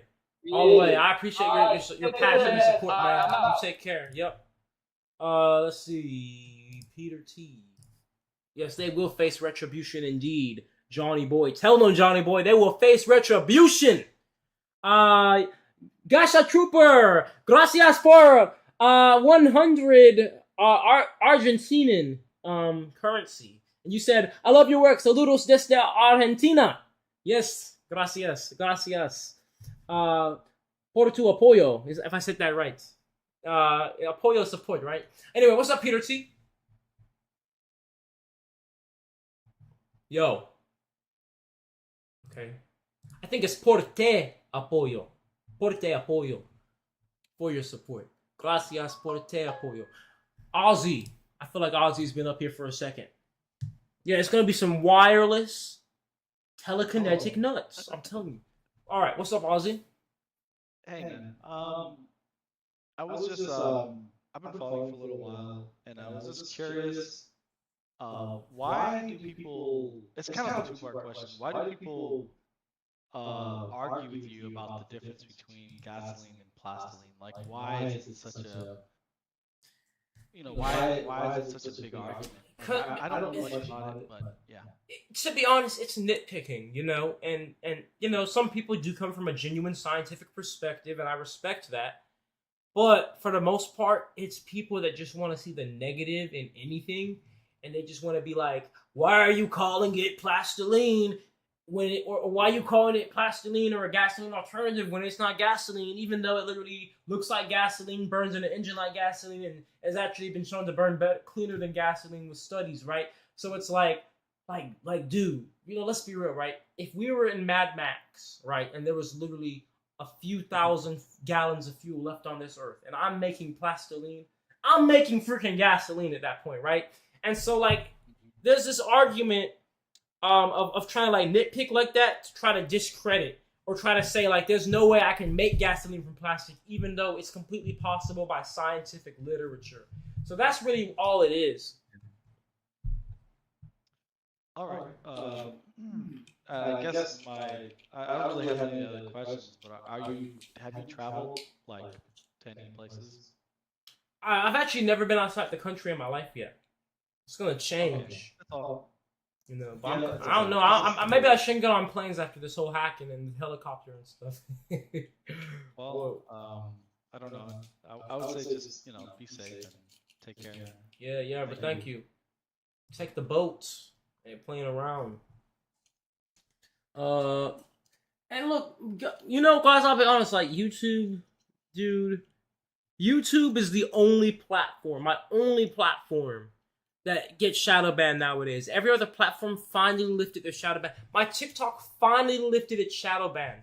I used to legit be getting 10,000 views on my Instagram for every video, while I had close to 1 million followers. It looked like I had bots. It looked like I had fake followers. But I had real followers. They finally broke my shadow ban recently. Like I said, this is all it freaking took. Having to have the whole world think I was kidnapped.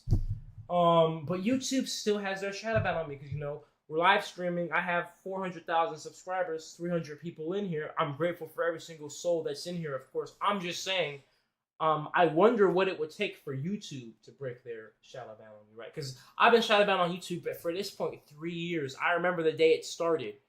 It was because I made a video where I said my reactor blew up, and then I think that YouTube, the little AI, took that as me saying I'm building a bomb in my backyard. And so shadow ban this dude, That's what I'm thinking. Because ever since that video, my views and stuff never been the same. Even though my subscribers still go up, the views never they never line up, right? I'm not pushed to my own audience. But it's all good though, because look, it's been 3 years, still go, and I'm still going now. I'll go if all the platforms shadow ban me again, right? Because at the end of the day, this is a mission, a journey we're getting out here, and that's a part of the journey. The ups and the downs. All right, Rally Ricky, I've seen you for a second here. Hey, Godmama's house. What's up, Auntie? You said, "Can I get my question, please?" Oh yeah, I'll let you in next. Turkish man training. Interesting name there. Hello? What's up? Great. All right. You've got so many people asking so intelligent questions, and I'm definitely not on that level. But I do have a few. There are 2 questions at least. So first of all, I've got a buddy who I'm showing you're showing him your stuff, and he's just not understanding, and he's thinking you do the same thing that a lot of major gas companies do with rubber, and that produces a lot of pollution with the way they do it. Yeah. And I'm trying to explain to him well, can you explain how what you do doesn't have any emissions? Yes. So for one, I will say this immediately. Breaking down tires and breaking down plastic are 2 completely different things. The reason why is because tires have sulfur in them, because tires go through a process called vulcanization, where sulfur is pretty much inserted in the rubber. And so therefore, when you break down tires into fuel, you're going to have fuels with very high sulfur, and obviously sulfur creates sulfur dioxide, and other really bad emissions. That's not a problem with plastic, because when plastic is made a part of the refining process is actually to remove all the sulfur from plastic. So that's for one. Now for two, my actual machine in operation does not create any emissions in itself. The reason being is because it's a completely closed and contained process. You see, the plastic ends up becoming a vapor, and that vapor goes up through plumbing to then be cooled down into a liquid. That liquid is then routed into a keg to be collected. The rest of those vapors end up actually getting sucked through another condensing system to dry them and cool them down further. And then the rest of those vapors actually are natural gas alternatives. So then those vapors are put into a pump and compressed into my high pressure tanks, and that's it. There's no other thing from the machine where things could be emitting or leaking out. So everything is completely closed and sealed. And if I had leaks, then I'm losing natural gas or I'm losing my liquid fuel. So I don't want leaks because I don't want to lose my fuel. And that's it. Okay, all right. And that leads to my second question. Yeah. The byproducts. Yeah. I'm sure that there's a lot, or I'm not sure, but is there like do you have like a certain amount of byproducts? What are they, and what do you do with them? Are there some that you can't use? The two biggest byproducts are carbon black, which is very useful, but then the most problematic one is water.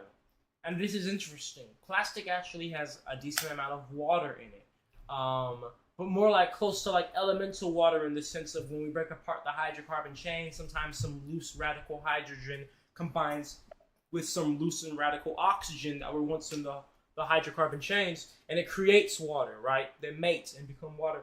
And so that water is obviously going to dissolve some of the other petrochemical products and hydrocarbons, and that water just has to be cleaned up. But it's pretty easy to clean it up. You have to just run it through activated carbon, and then that water is pretty for the most part, pretty clean. But I'm going to do further lab testing. That's just based on research papers I've read. So that's it. Those are the only two byproducts. All right. Great question, by the way. Yeah.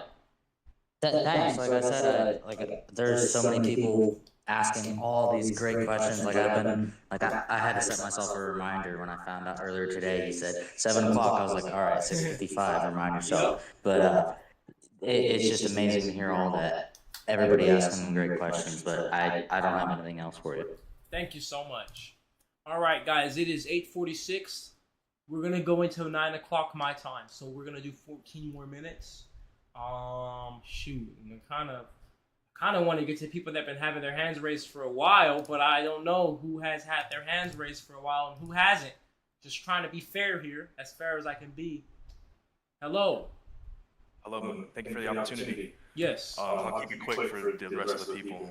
You spoke earlier about governments like China incorporating themselves and having like their own ignorance towards patents, like history's proven.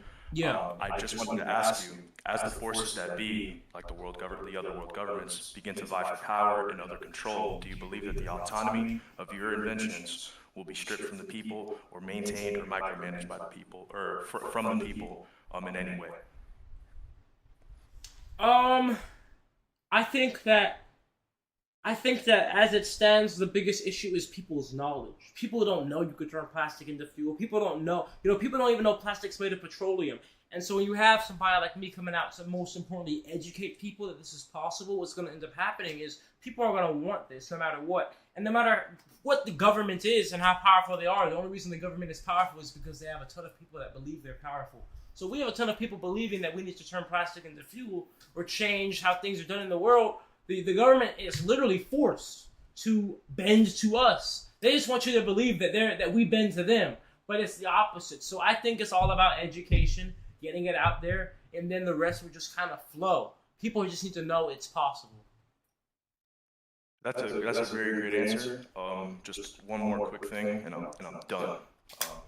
As far as other societies go, do you believe that this type of research could also benefit countries like Africa? I happen to be Ethiopian, and there's a lot of lack of controlled substances, such as your inventions being used to benefit society. Do you believe that in lesser known countries and less fortunate countries like Africa, within Africa, will they be beneficial with your research? Yeah, absolutely, because my machine can operate off grid.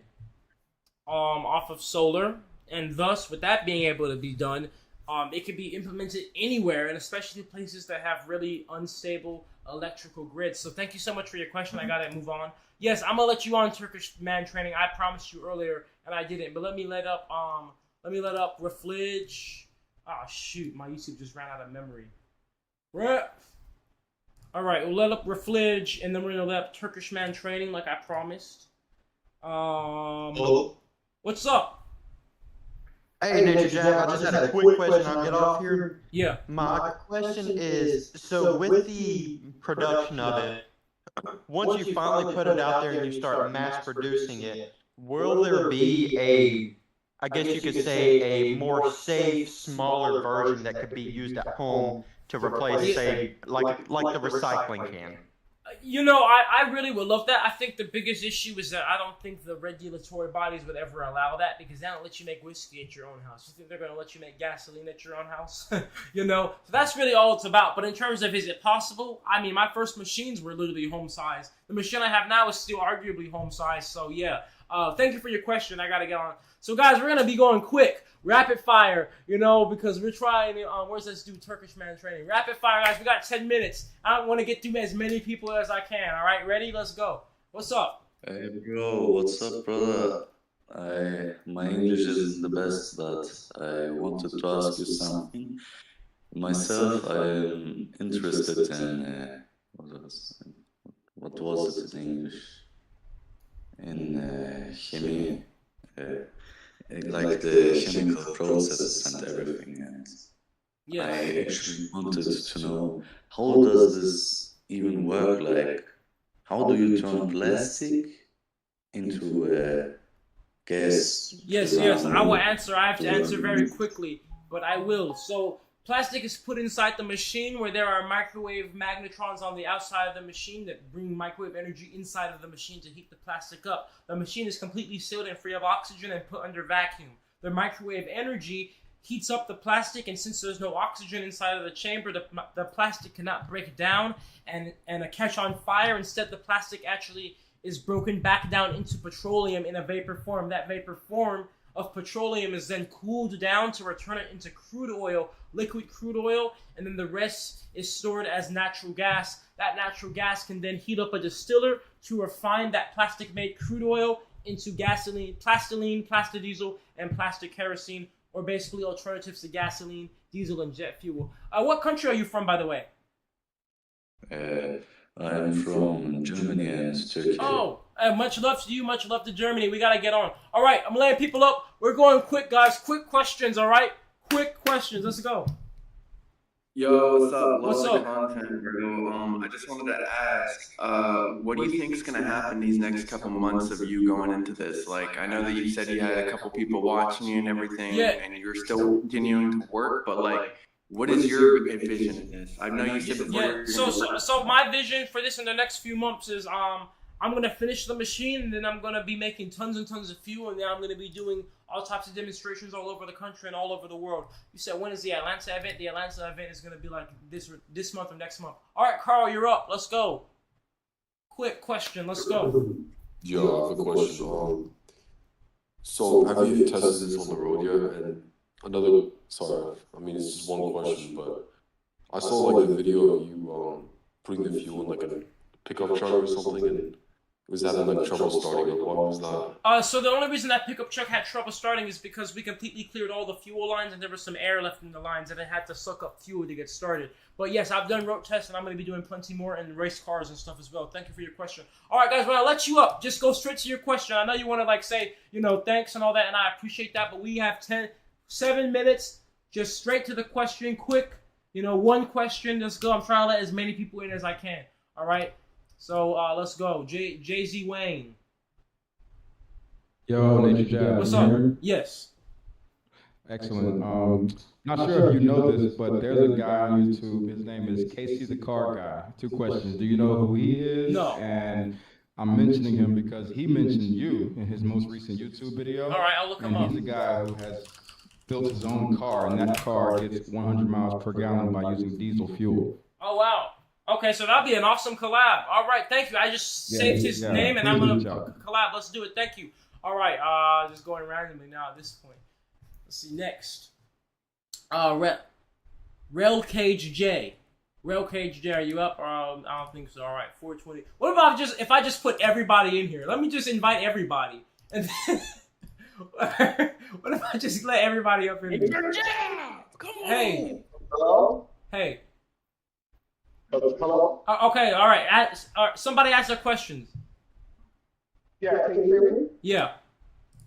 My question is, have you ever separated all of the plastic, the different types of plastic, to see what your conversion rate would be if they were separated versus when you compound them together? So I've done that before, and I have.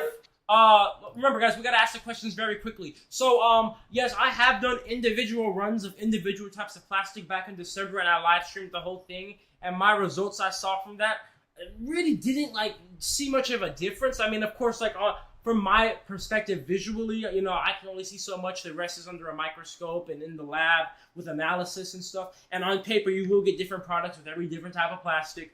But yeah, for the most part, you don't really see that much of a difference in my machine in terms of how the machine operates. It processes it all the same. All right, next, somebody else ask a question. Hi, Julian. I was just going to ask a quick question about, have you seen that new machine that's actually pulling hydrocarbons out of the air? Yes, I have seen that. And to be honest, that type of machine there is just... It's really more of a sham and a greenwashing thing, and I'm not trying to disrespect the people that are working on that, but it's more of, to be honest, it's way too good to be true, because it just is going to take, of course, turning plastic into fuel is energy intensive, right? But that thing takes an insane amount of energy to make a gallon, an insane amount of time to make a gallon of fuel, and then you're not even getting rid of waste. They say that we're getting CO2 out the air, but then you burn that fuel, it's putting CO2 right back into the air. So it's more of a greenwashing thing than an actual reality thing. All right, next person. Hello. How far would your creativity take you? How far would I let my creativity take me? I have no bounds. I have no limits with my creativity. That's how I'm here where I am now, because when I see something that I want to do and I want to pursue it, I just jump right in. So, I'm doing this project now, but who knows what's going to happen next, what I'm going to build next. I have no limitations, internally or externally. Thank you. Next person. Do you have any main places you want to show off your plastiline? Or plastiline, any specific cities you want to go to specifically? Yeah, I really want to just go everywhere, but I would love to go to LA and New York, because those are the two densest populations of my fan base. And of course, I want to do Atlanta as well, because I'm based in Atlanta. So I'd say that's it. I also want to do London, because I have a large population in London as well of fans. But I really want to go everywhere, every city on the earth. Thank you for the question. Next. All right, Box Bash here. I've got a bunch of TV, LED light, the that come off of the TVs. I've got 3.5 pounds that I've been saving for you. I wanted to know if contacted Boy and Slat and the Ocean Cleanup Project to get any help. Yeah, I have contacted these type of people before. I'll be honest, there's something weird going up with the big companies, big influencers, guys, because you would think these philanthropic and environmental or trying to save the world type of people would be jumping right at me, but I've reached out to these people and they don't. There's something weird going on with them that I don't know, but I'm trying to personally stay out of it, because they got some type of dark thing that all these people are into. They're not actually trying to help the world, because if they were, they'd actually reach out to the people that are really doing the hard work. All right, next. Yo, Julian, what's are up? You on the run from the law or anything? I've heard some crazy rumors. Oh, I know the rumors, man. No, I'm not on the run from the law at all, man. I do everything legal. I do everything above the table. I keep everything done righteously, and I treat people well, so that's all there is. You're not running child support or anything like that? Nope, no, sir. Well, thank you. Thank you for the question. Next. So, I just really wanted to ask, if after this is over with, could you DM me so we can talk about scheduling? Not tonight. I'm gonna be way too busy, but we can figure that out. I got a lot of stuff going on, but we'll figure that out. Thank you. DM me tomorrow. Oh, all right. Well, we'll talk. All right, let's go on to the next person. Thank you. Next. Peace. I'm glad you're well. I just wanted to say that first and foremost. Two questions. I don't know if they've been asked. I came in here pretty late. How does one donate plastic waste to you? And the second question is, I heard you mention in your live on IG that your machine needs a lot of power and you use the solar energy. So how much plastering can you make from, let's say, is there some sort of formula with the amount of solar energy So let me answer. So first of all, you can donate your plastic to me by going to Naturejab.info. Somebody asked how can I send money? You can go to Naturejab.info to find all those things too. To answer your question about how we can figure out the how much solar energy it takes to run the machine, I have to do it first. So that way, because basically the big solar battery I have stores all the type of information on it. So you'll basically see, and you'll see the answer to that very soon. Thank you for your question. One more person. We got one more person, and then I'll be getting off. This is Greg. I guess so. Oh, there we go. So, Naturejab, what's up? So my question was, you had a video about in the Julian Club Instagram about not watching porn. And I had a question about how to maintain the urges, because I'm about to hit 40 days. And good job. How do you know how to maintain the urges?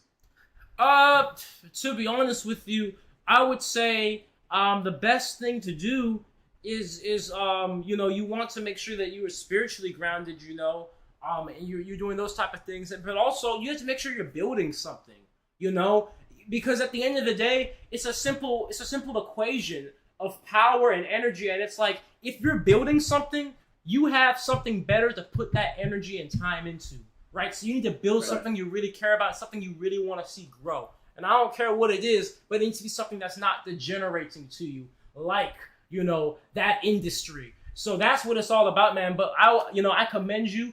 Good job. Keep up the journey, and I believe in you, brother, all the way. Yes, sir. All right, take care. I guess we'll let the last people in here ask their questions. We might as well, because you guys are already up here. All right, next. Yeah. I was just wondering how long it takes to make a gallon. It takes about 4 hours to make a gallon. All right, thank you. All right, who else? Who's next? Hey, it's me again. Yeah, it's you again. One of you kind of already answered my question earlier about where to donate, but do you accept tires? Yes. Okay. Yep. All right. I was about to have a bunch of tires. Yep. You can take some tires, but not whole tires though. You gotta, have them kind of like in chunks. Yeah. All right. What's up? You're the last. You're the last person tonight. You have a lot of pressure on you, man. Everybody's like, you better ask a good question. Yeah, I'm sorry, man. I was wondering, why do you think innovators stop working on the cleanup project? Why do you think they won't invest into your product and stuff like that? Why do you think they might be suspicious of, or might even be trying to silence you on that type of stuff? Oh, that is a good question. The truth is, it's because it's a front.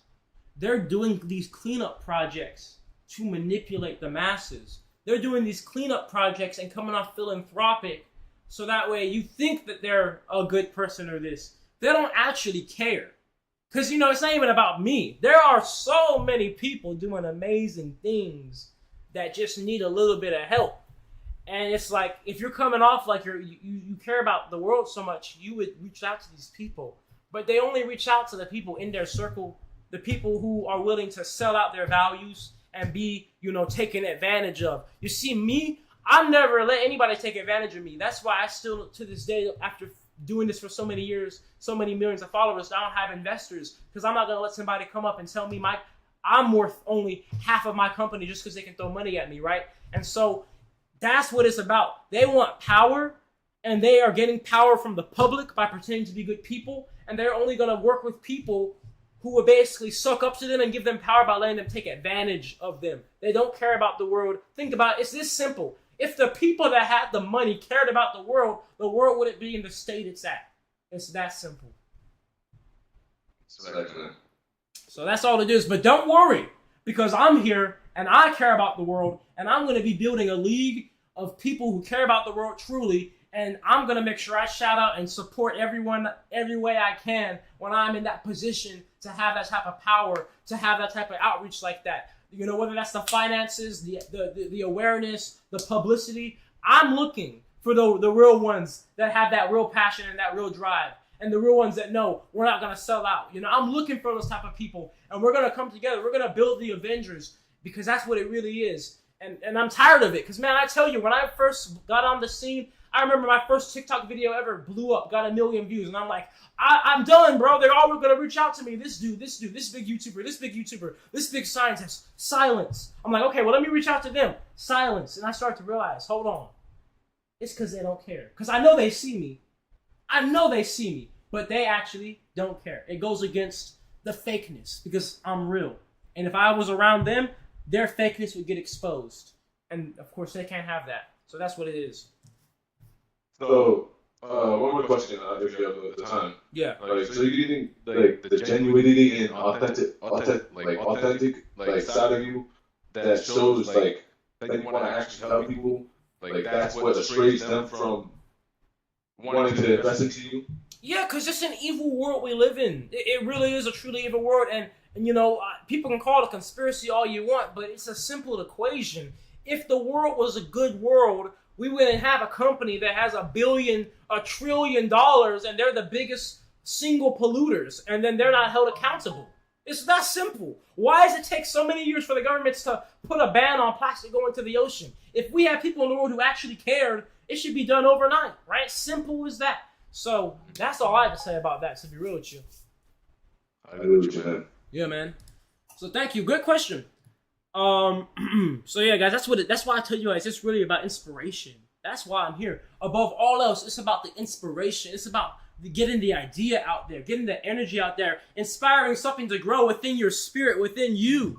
You know, because it's like I'm one person. I'm just building a physical machine. But if I can get something to grow within you on a spiritual level, on a deeper level, inspire you internally, then it doesn't matter. They can have all the rich people in the world or all the most powerful influencers in the world not do a thing for humanity. But every single one of us are going to do something for humanity. And collectively, it's like having 100 candles come together and form one big fire, you know? So that's why I push so hard for what I do. And that's why I push so hard for the authenticity and keeping it real at all times. You know what I'm saying? Because there's none of that. I'm telling you guys, I'm telling you now, you have to keep your eyes open, because almost everybody coming off as real is not real, especially people that have power and money and such, because you know what they say, you know, absolute power corrupts absolutely, and majority of people can't handle it, okay? But I've been sent, you know, I'm bestowed upon a mission to do it differently. All right, I've been sent upon a mission to do it differently, because I truly believe in the good of all of us, but we just need the right catalyst to get that done. So yeah, that's it. But listen, guys, thank you so much for all your support through all this. Seriously, thank you all so much for all your concerns and awareness. We're gonna be doing more of these for sure. When? I don't know. Maybe next week or so. But yeah, thank you all. And thank you for the $2 super chat, Sir Stack. You said, can you unblock my Discord? Stack Money. Look, if your Discord was blocked, I don't know what you did, but I don't block people for no reason. So I'm not going to unblock you. Because if you were blocked, you know what I'm saying? You were probably posting some crazy stuff. Or my moderators caught you posting some out-of-pocket stuff. You know, we're pretty reasonable people. So you can go out requesting a pill with one of my moderators. But nah, I'm sorry. You can't just buy me out like that, fam. I'm not going to sell out. Especially to $2, you know what I'm saying? But anyway, yes, guys, thank you so much, and you guys have a blessed night on YouTube. Thank you for stopping by, you guys on Discord. Thank you guys for stopping by, and I'll see you guys next time. Thank you all. Peace.